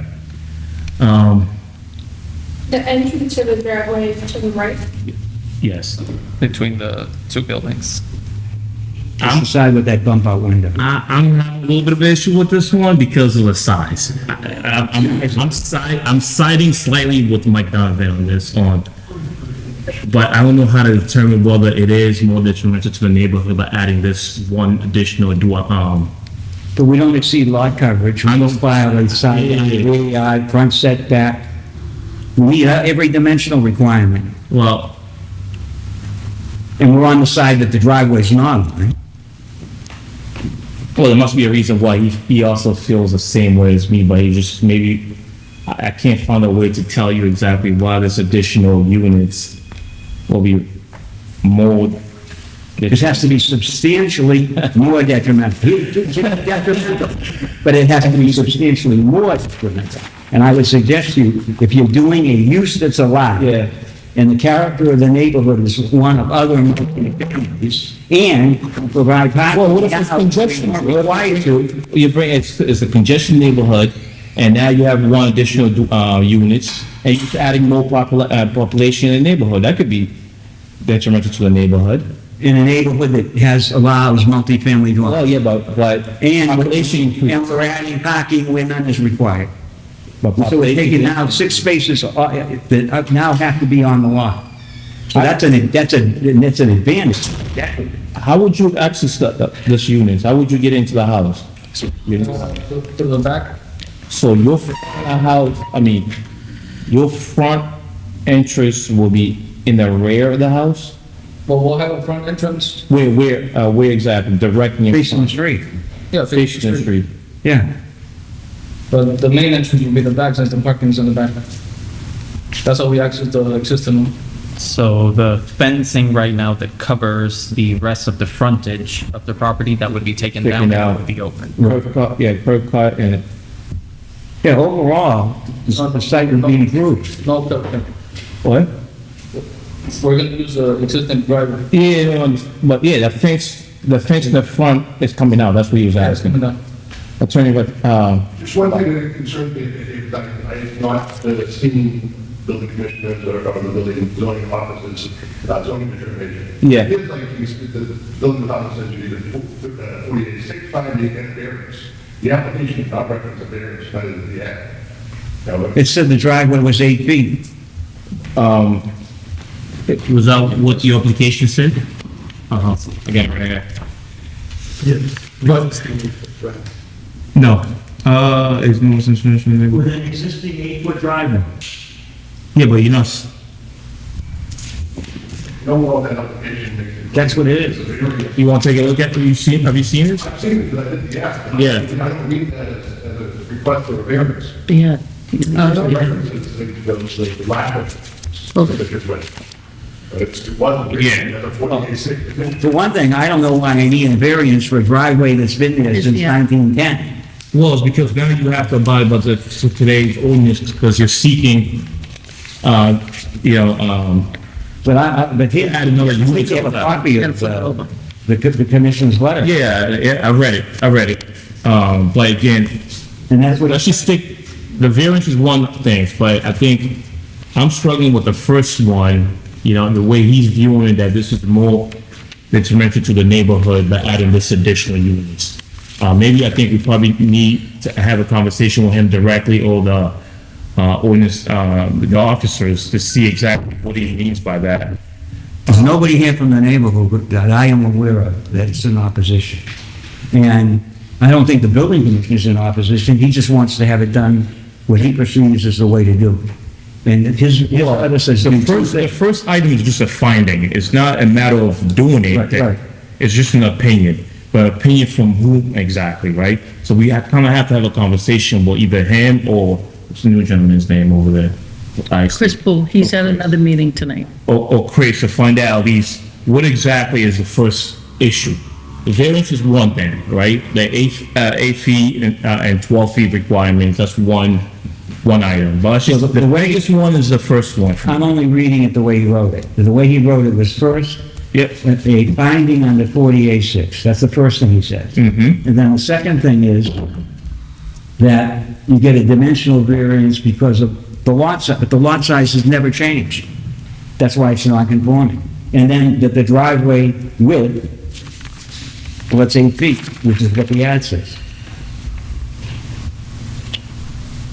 But I don't think that's what Attorney Lamont is saying that was advertised for the variance. But again, I want to take a time to at least speak to the officers and ISP about exactly the first variance, not a variance, the finding.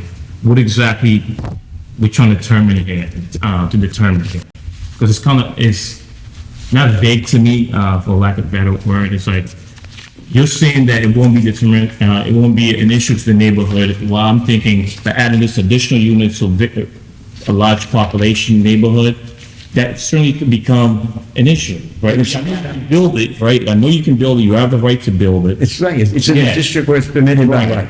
But, you know, it might be a congested neighborhood. Maybe it's not the right addition to build there, right? Maybe. But at least I want to have a conversation with ISP to get a better sense of exactly what. The author of the letter is the building commissioner. True, and he's also not stating His opinion. his opinion. He's not. He's asking you to, yeah. I disagree with his opinion. I know. It's similar to how you disagree with my opinion, right? I'm doing what he said. And I tell you why. As I said to you, I read you the footnote that says if you don't have the requisite frontage, you can go up and back to the side. That's what it says. It's footnote 9. And I don't know how we overlooked it, but that's what it says. I thought the issue was the front setback. But he said no because it's equal to the other front setbacks. But then if you read what it says in the footnote about front setback, it says, if you don't conform, you have a right to go back, up, or to the side. So you believe that Mike Donovan, first point is mostly on the dimensions, not so much on how he feels about, you know, having the additional units in the neighborhood?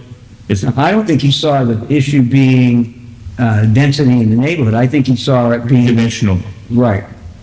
Okay. Especially on the driveway, which is, I told you, that was one I never anticipated as thought.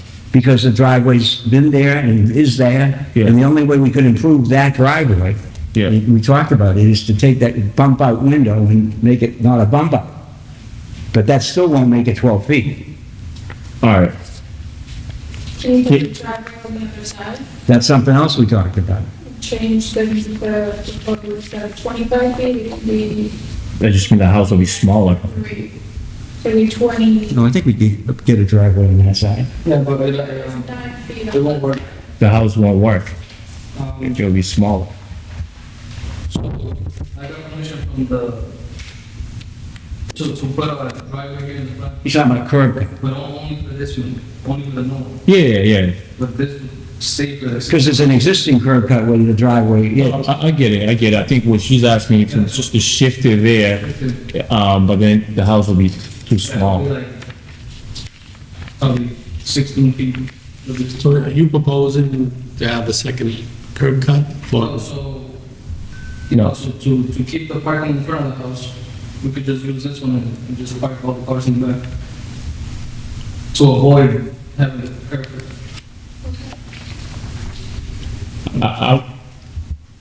Or we could have the curb cut, but we'll take that space from the neighbors. Yeah. There's no houses in I front. want to be able to at least, can we get a chance to at least speak to ISD?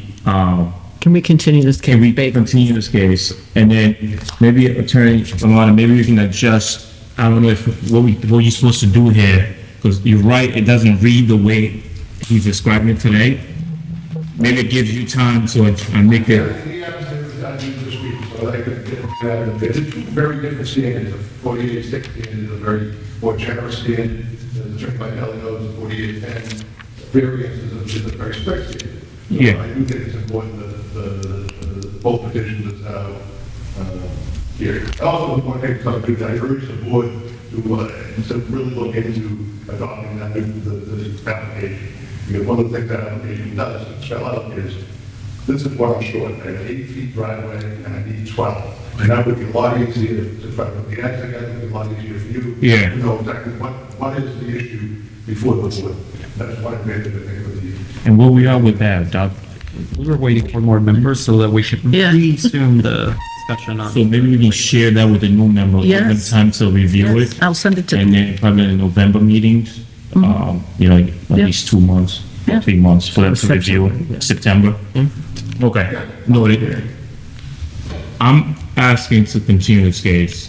Will you make the rules? Yeah. Yeah, Make a motion. yeah. August 6th. To at least do more digging and then also clearing this up as well. All right? Is there anything else you need us to provide? I think once I speak to, Mike, We'll know. then I'll know. Well, if there's a specific Not just need, that you can let us know. Yeah. Because we considered other alternatives, as well, We'll but let you know. Oh, in terms of design. with respect to this driveway. Okay. I can't do all the work for you. So in front of the house, there's no houses there. It's, You know, I'm sure there's other ways of doing this, like shifting that, So the units, you know, I was planning on putting the unit here in the back yeah, and then have the driveway here. sure. That was one. Then you won't need a variance for that. Because Well, then, that's what I thought, but then Donovan said that the driveway's 8 feet.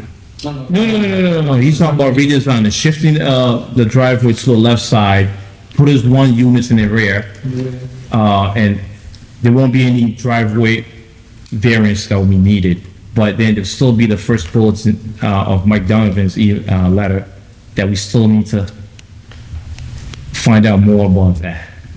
So Chris Poole Yeah, had all the data, and then he got the letter from Commissioner Donovan. I understand. That's how I. Let me have a chance to speak to Chris. Did I read that one? Yeah, that- Think about that as an option, I don't think I read that one. because then you won't need the variance for driveway. Yeah, so here. I said, but You have an issue there, right, we know that, right, but if you shift it to the left side, then you won't need a variance. You can just make it 12. I'm just saying, I really not, I really paid up. Well, it won't change, well, frontage is not a hardship. here. You know, the money that you spend on the right side, you need this, so Okay, yeah, that's fine. is there a reason why you're telling us you already paid for the asphalt? I don't know, I just did a reason that here. Yeah, that's not a hardship, Okay, no. so, So think about doing that just means that, yeah, I mean, everything. that means you won't need a variance for driveway because the new design will meet the standard, Okay, right? But then the issue will still be, what was that? so I gotta redo all the plans and everything, right? Think about it. So if you need more time, maybe, more than a month, it's up to you. We're still gonna touch base with. So that means. Well, they gotta that come means- to the That means not, August, but September. August 6th is the next meeting. So September, you want to come in September? Can we continue with this, and if for some reason it doesn't work? then- Well, no, I'll suggest to you, right, think about, submit new drawing with the right design, right? And we still have to talk to, the ISD about adding that one unit to this project. The driveway situation, we can certainly deal with that. You know what I mean? But again, it goes away once you change your design, it goes away, we don't even have to talk about it. Same, you understand what I'm saying, right?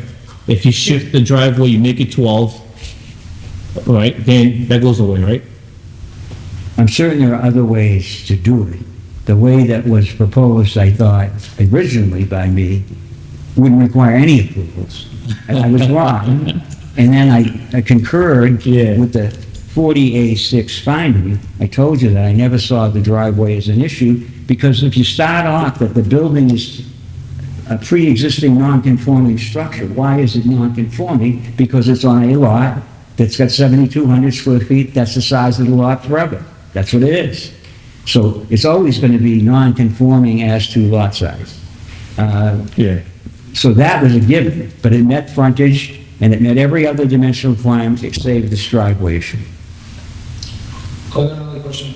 If we shift this here and put the driveway here, what happens to this driveway? Get rid of it? Yeah, that won't be a driveway anymore. Okay. So what happens? Well, you can still keep it, I don't see a reason why, yeah, you can keep it, yeah, you can still keep that. But it won't lead you nowhere, right? I guess you can put your trash there, you can put, yeah, you can still keep that. Yeah, it will actually help you, because now you have additional parking. You can turn that to a parking, at least a spot, I think it's close to the, at least one parking sit there. close to the building. Wait, but you're using it as a driveway to get into the back right now, right? Yeah, so just. Yes. Driving. Right, but what I'm saying is if you shift your driveway to the left side, that driveway will now turn into a parking. You can- Yeah, you can just use it for trash, Yeah, or you can just put one car there. okay, You know what I'm saying? yeah. So, So, September, yeah, that's fine. all right, September 6th, yeah. What's the date? August 6th, No, September. Hold on. 17? Is it 17? Yeah, hold on. Usually 6. I second.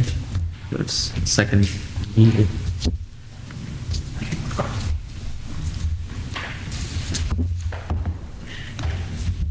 So whatever the date is, it's in 17th. September.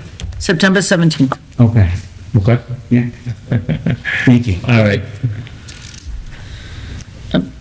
You gonna take a roll call? Yeah. Yeah. Okay. Do I have somebody that make a We did. motion? You want to motion it? I'll second it. Thank you. Thank you. Member Maggio? To continue to September 17th. Member Olson to continue? Just to continue. Member Lopez Hernandez to continue? Yes, to continue. Member Crowitz to Well, continue? give me a second. That just means that you will have to submit the new drawings if you are making adjustment prior to that date, right? Because then we'll know whether you need to make the adjustment here or not. Right, with no reason to Yeah. advertise for variance. Yeah, because if you make the adjustment, then we won't advertise the variance for the driveway. So if September's not good for you, we can push it out. Yeah, no, I think it's fine. I'm just thinking about, you know, I'd rather keep it, you know, how we designed it, right? Yeah. But, you know, for some reason it's not gonna work, then I'll just, you know, shift it to the back. Well, that's not how it works. If it doesn't work, you feel that's it, you're out. Yeah, you know, if you go forward with this and then you don't get the right amount of votes here, then, you know what I mean? That's it. All right, so yeah, I would prefer for you to come with something that's more doable, all right. Yeah, I'll move it to the back all right? and shift it to the right way this. So that means you have to bring us a drawing prior to this meeting, and somehow, you need what, a week to advertise it correctly? 2 weeks before, so So 2 weeks before, whatever the deadline is for September 17th meeting, you can meet that deadline, that'll be fine. We get the advertised. One way or the other. for the variance that you potentially might need. I mean, post a filing You deadline. can always do something less than what was advertised, and that's what you're suggesting, Yes, That meeting.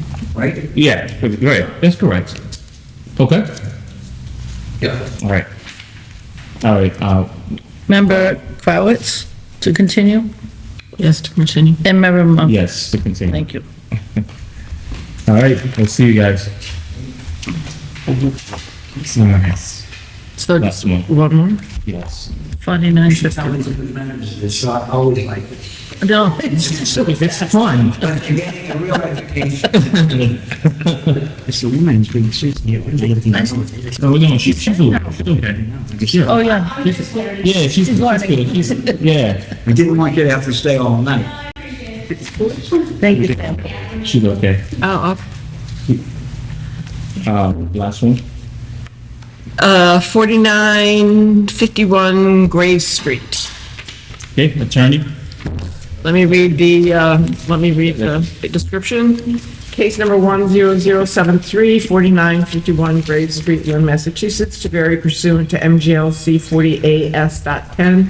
The provisions of the City of Lynn zone ordinance to allow the conversion of a pre-existing non-conforming two-family house in the R1 single-family residence district to a three-family home without the legally required parking, square footage 50 square feet where 15,000 square feet is required.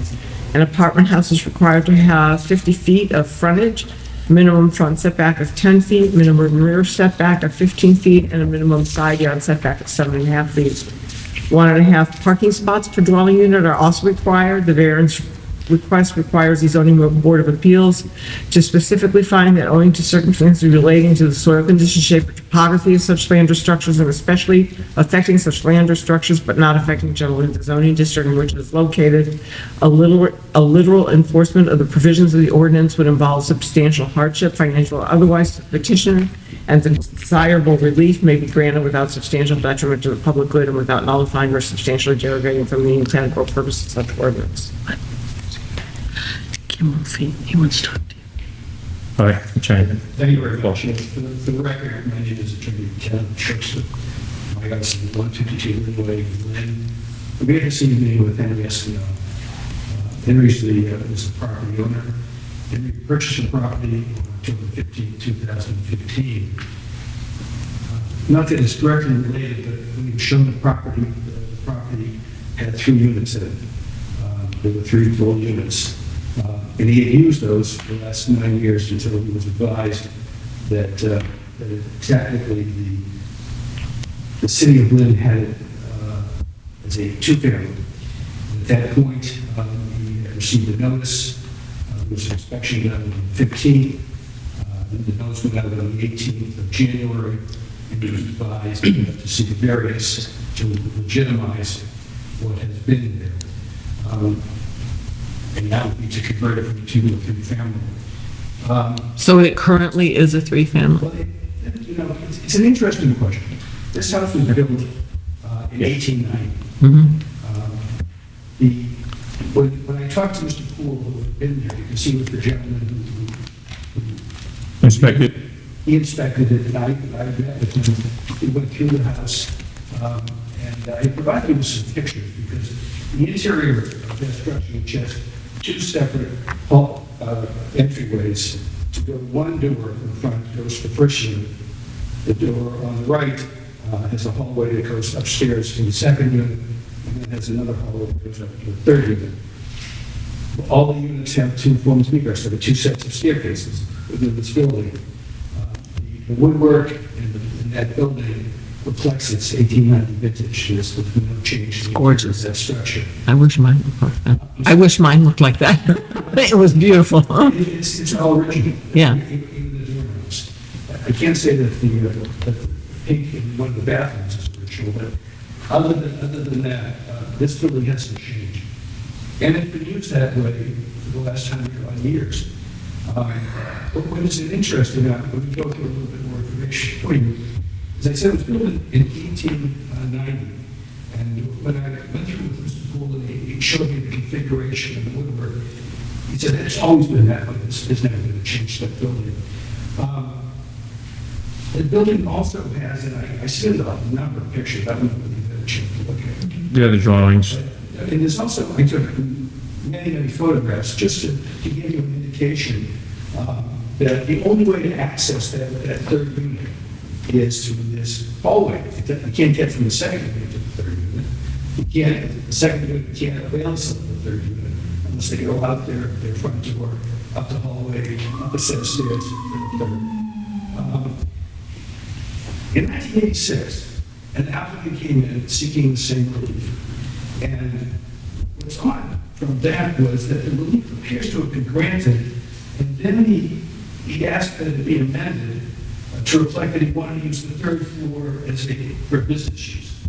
So it does originally indicate that the grant was granted in 86, but then it was amended shortly thereafter, and he wanted that 3rd level to be used exclusively for his business. It's a room that obviously was not going to be used for residential purposes. As much as I went through the 100 pages of filings in the building department, I can't find an explanation for why he changed his mind. But it doesn't mean there the Marcus was the clerk. At that time, assigning the petition, granting relief for the 2 to 3, but then the applicant changed his mind, came back and amended one. He said, withdraw, maybe it was for tax purposes, I'm not sure why, but he then wanted to be used for business purposes. It's a write-off.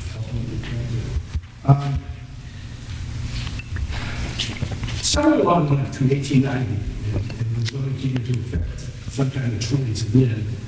It was a determination made. I don't know, once again, how that happens. The building hasn't changed clearly it was a three-family, but it was designated as a two. I don't know whether that was because there were two doors in the front of the building. One door led to the first unit, the second door led to the second and the third. But that was the designation, and the only way to rectify this ambiguity is to seek the requested relief to legitimize the use, because right now, as a result of what has occurred, there's a fully furnished, in terms of appliances and bathrooms, third floor detention. Can't be used by the second floor, can't be used by the first floor, and it's been empty for the last 7 months now. Until we were able to get the very, very difficult to get a site plan done because unfortunately, surveys are so busy. We had to wait till this meeting. As I said, I did meet with Mr. Poole. Mr. Poole indicates that there's nothing that has to be done in terms of the exterior, or the interior to this building. It is perfectly habitable, and he would give an occupancy permit immediately upon your blessing. Sure. So, I think, I know exactly, we all understand what's happening here, right? But I think we have some question, I have some question regarding the parking. You know. There's two ways, and I talked to Mr. Poole about this as well. He said, it's up to me. And he said, it's not up to me, it's up to the board. The two units are pre-existing non-conforming parking as required. He said, I'm not sure that the board is totally on board with that concept, because really all you're looking for is going for two spaces, because you don't need any parking currently on site, because this was built, it was used as a two-family theoretically, well before zoning even restricted the number of spaces in where they be located. So what I did is I asked the surveyor to put in the 5 spaces. That's required. And they were required, one half that would have been for at 5, or, and that would require, by the way, he takes the garage down, which he's would be prepared to do. If you want to do it, that's the only way we can get those spaces there.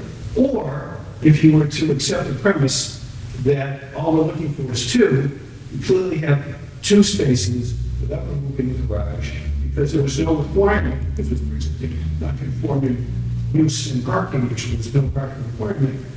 And he said, that's what I think. But he said, you're going to have to convince the board of that. And what do you think you're doing? Well, I'm trying. I'm trying to read. Yeah. It's just tandem parking, 5 parking back to back. That's just a disaster. You know, just imagine if the first person that's in the back, that's to go to the Stop and Shop. We would coordinate it. You know, so everyone's like line up. 1, 2, yeah. They were doing that for 90 years without problems until we had a problem, which was we were advised that this unit had to be legitimized by the requirement that we come before the board. Okay. I can tell you historically, I'm sure this was well in the 1890s, I'm not sure what they were driving, but I think historically, it's not been. No. So if you could look at it as the spaces that are required are only 2 because they're only having 1 additional unit, and the others are grandfathered, which is our position, because, and that was Mr. Poole's position. Sure. As well, he said, you let them know that there are 2 alternatives, whatever they think they would prefer, that's the one that you should smile back at them. Next time you talk to him, ask him to start writing letters to us, recommendations, so at least we know it's coming from them.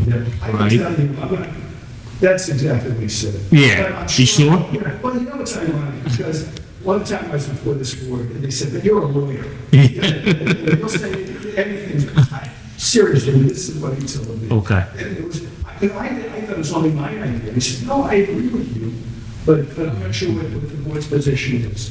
So here we are with an 1890 building, zoning came in 24, but somewhere around that point, it was designated, I don't know how it's a 2-family, because it's always, it can be used for nothing other than a 3. Sure. Because it's always been, the staircases are there, the configurations are there, the walls are there, there's nothing been changed.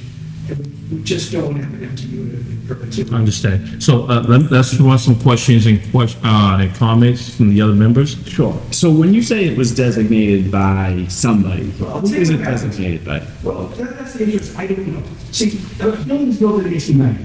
There's no zoning in it. It was already a 3. When it was built, it was a 3-family. Right. So somewhere along the line, the building department designated it as a 2. For all these years, it was never an issue. All of a sudden, somebody said they had to come and look at something. They said, wait a second, we see that in our records it's a 2. You have this 3, you can't do that. You gotta come back. Were you not able to find any record prior to that 1980, 86? Nothing explains it. No, I can stack like this. Yeah. I can tell you, the other thing, there are 3 meters, 2 gas meters, 3 electrical units. Yeah. I don't know how anyone could have come in from inspection service and said, boo. Yeah, 1986. Well, at least someone did that back in the 80s, which led to. At that point. Yeah. But I don't know what happened. Sure. Other than he got it, but he didn't want it. Okay. Well, any other question? Was that satisfied? So I don't know who, and somewhere along the line from the city, could have been from the assessor's office. This information sometimes gets mixed up. Assessor's information has nothing to do with the building department. That's correct. And that designation never gets changed. Nobody goes in periodically other than the assessor. The inspection services only comes when there's a problem.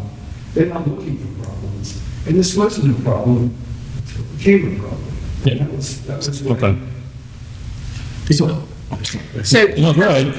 my question is, you don't live at that. When he first lived, he did live there. Yeah. And he lived there for a number of years. 7 years. And until recently, he's moved to Salem. And he's, by trade, he works at MIT as facilities director doing HVAC. I suggested that he should call you guys because it's getting kind of warm. The services could be utilized, but I told him not to use that. Yeah. I think we have more questions back there. So I guess what is it that has prompted this? The inspection, this is the annual inspection for any rental that has to happen in Lynn. And that's where the finding came from in January. And the determination was that this was the determination was, we see it as a 3.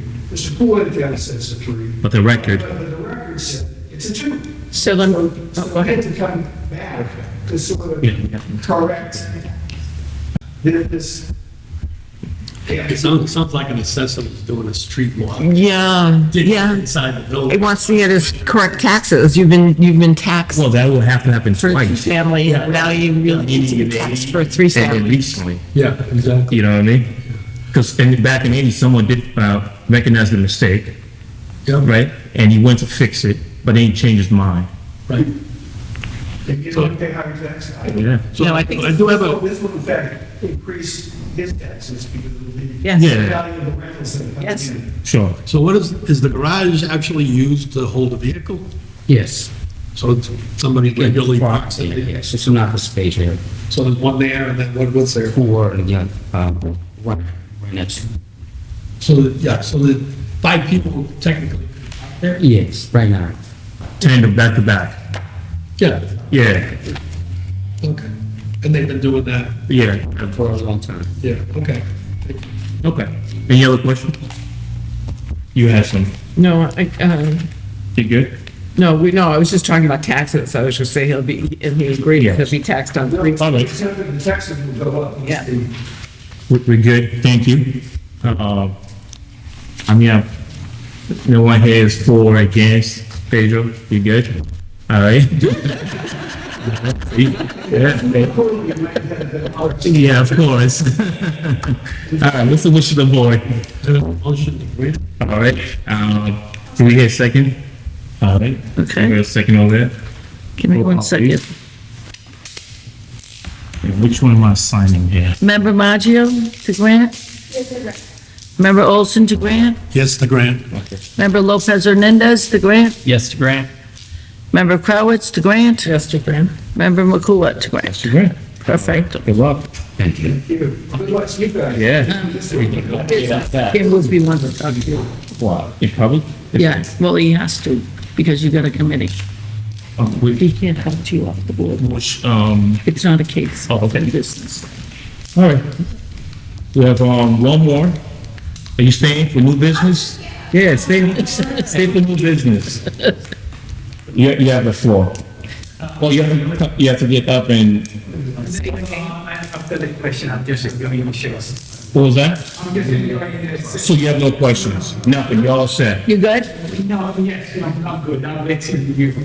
Well, is it regards to your property that you were designing still? Yes.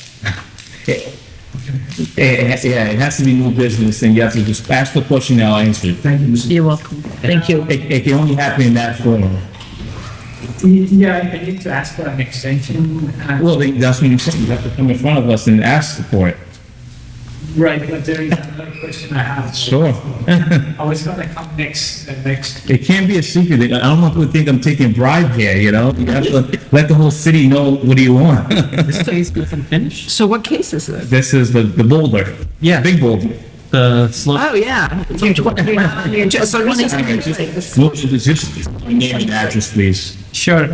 Hi, my name is Cam Raufi. Please have. At the owner of 47 Grandview Avenue in Lynn. Okay. It's on Grandview Street. It's on. We know exactly where it is. Right. So I came to the board last year. Yeah. And I think I fulfilled the requirements by in November, late November. But yeah, I've been working on the project, and there are a couple of things happened. One is that I probably need to ask for an extension because the permit expires in September 19th. And I also, after talking to, looking at the market a little bit more, I think that I might need to convert the property into two to make it more feasible, because the property is a little bit larger than what I expected for the market. So I don't know if you can do it that way. I He think can only do the extension. you can only, yeah. you But can then he's either gotta do go the to extension, Chris. Then another. You can do a withdrawal, and then you would have to do another. Do you already start construction? Yeah.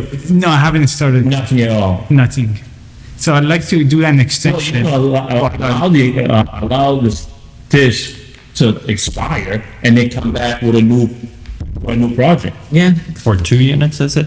Yeah. So if you Right. just allow what we grant you, right, back in the winter, I think it was winter time, right? Yeah, You just allow that to expire, right? Okay. but then he can't come back for another. Yeah, but you can come back for a new, A new, it has to be a new, nothing saying. I don't I think, think it'd be best if you ask for an extension yeah. in case you want to go back, you know, the two unit doesn't work out.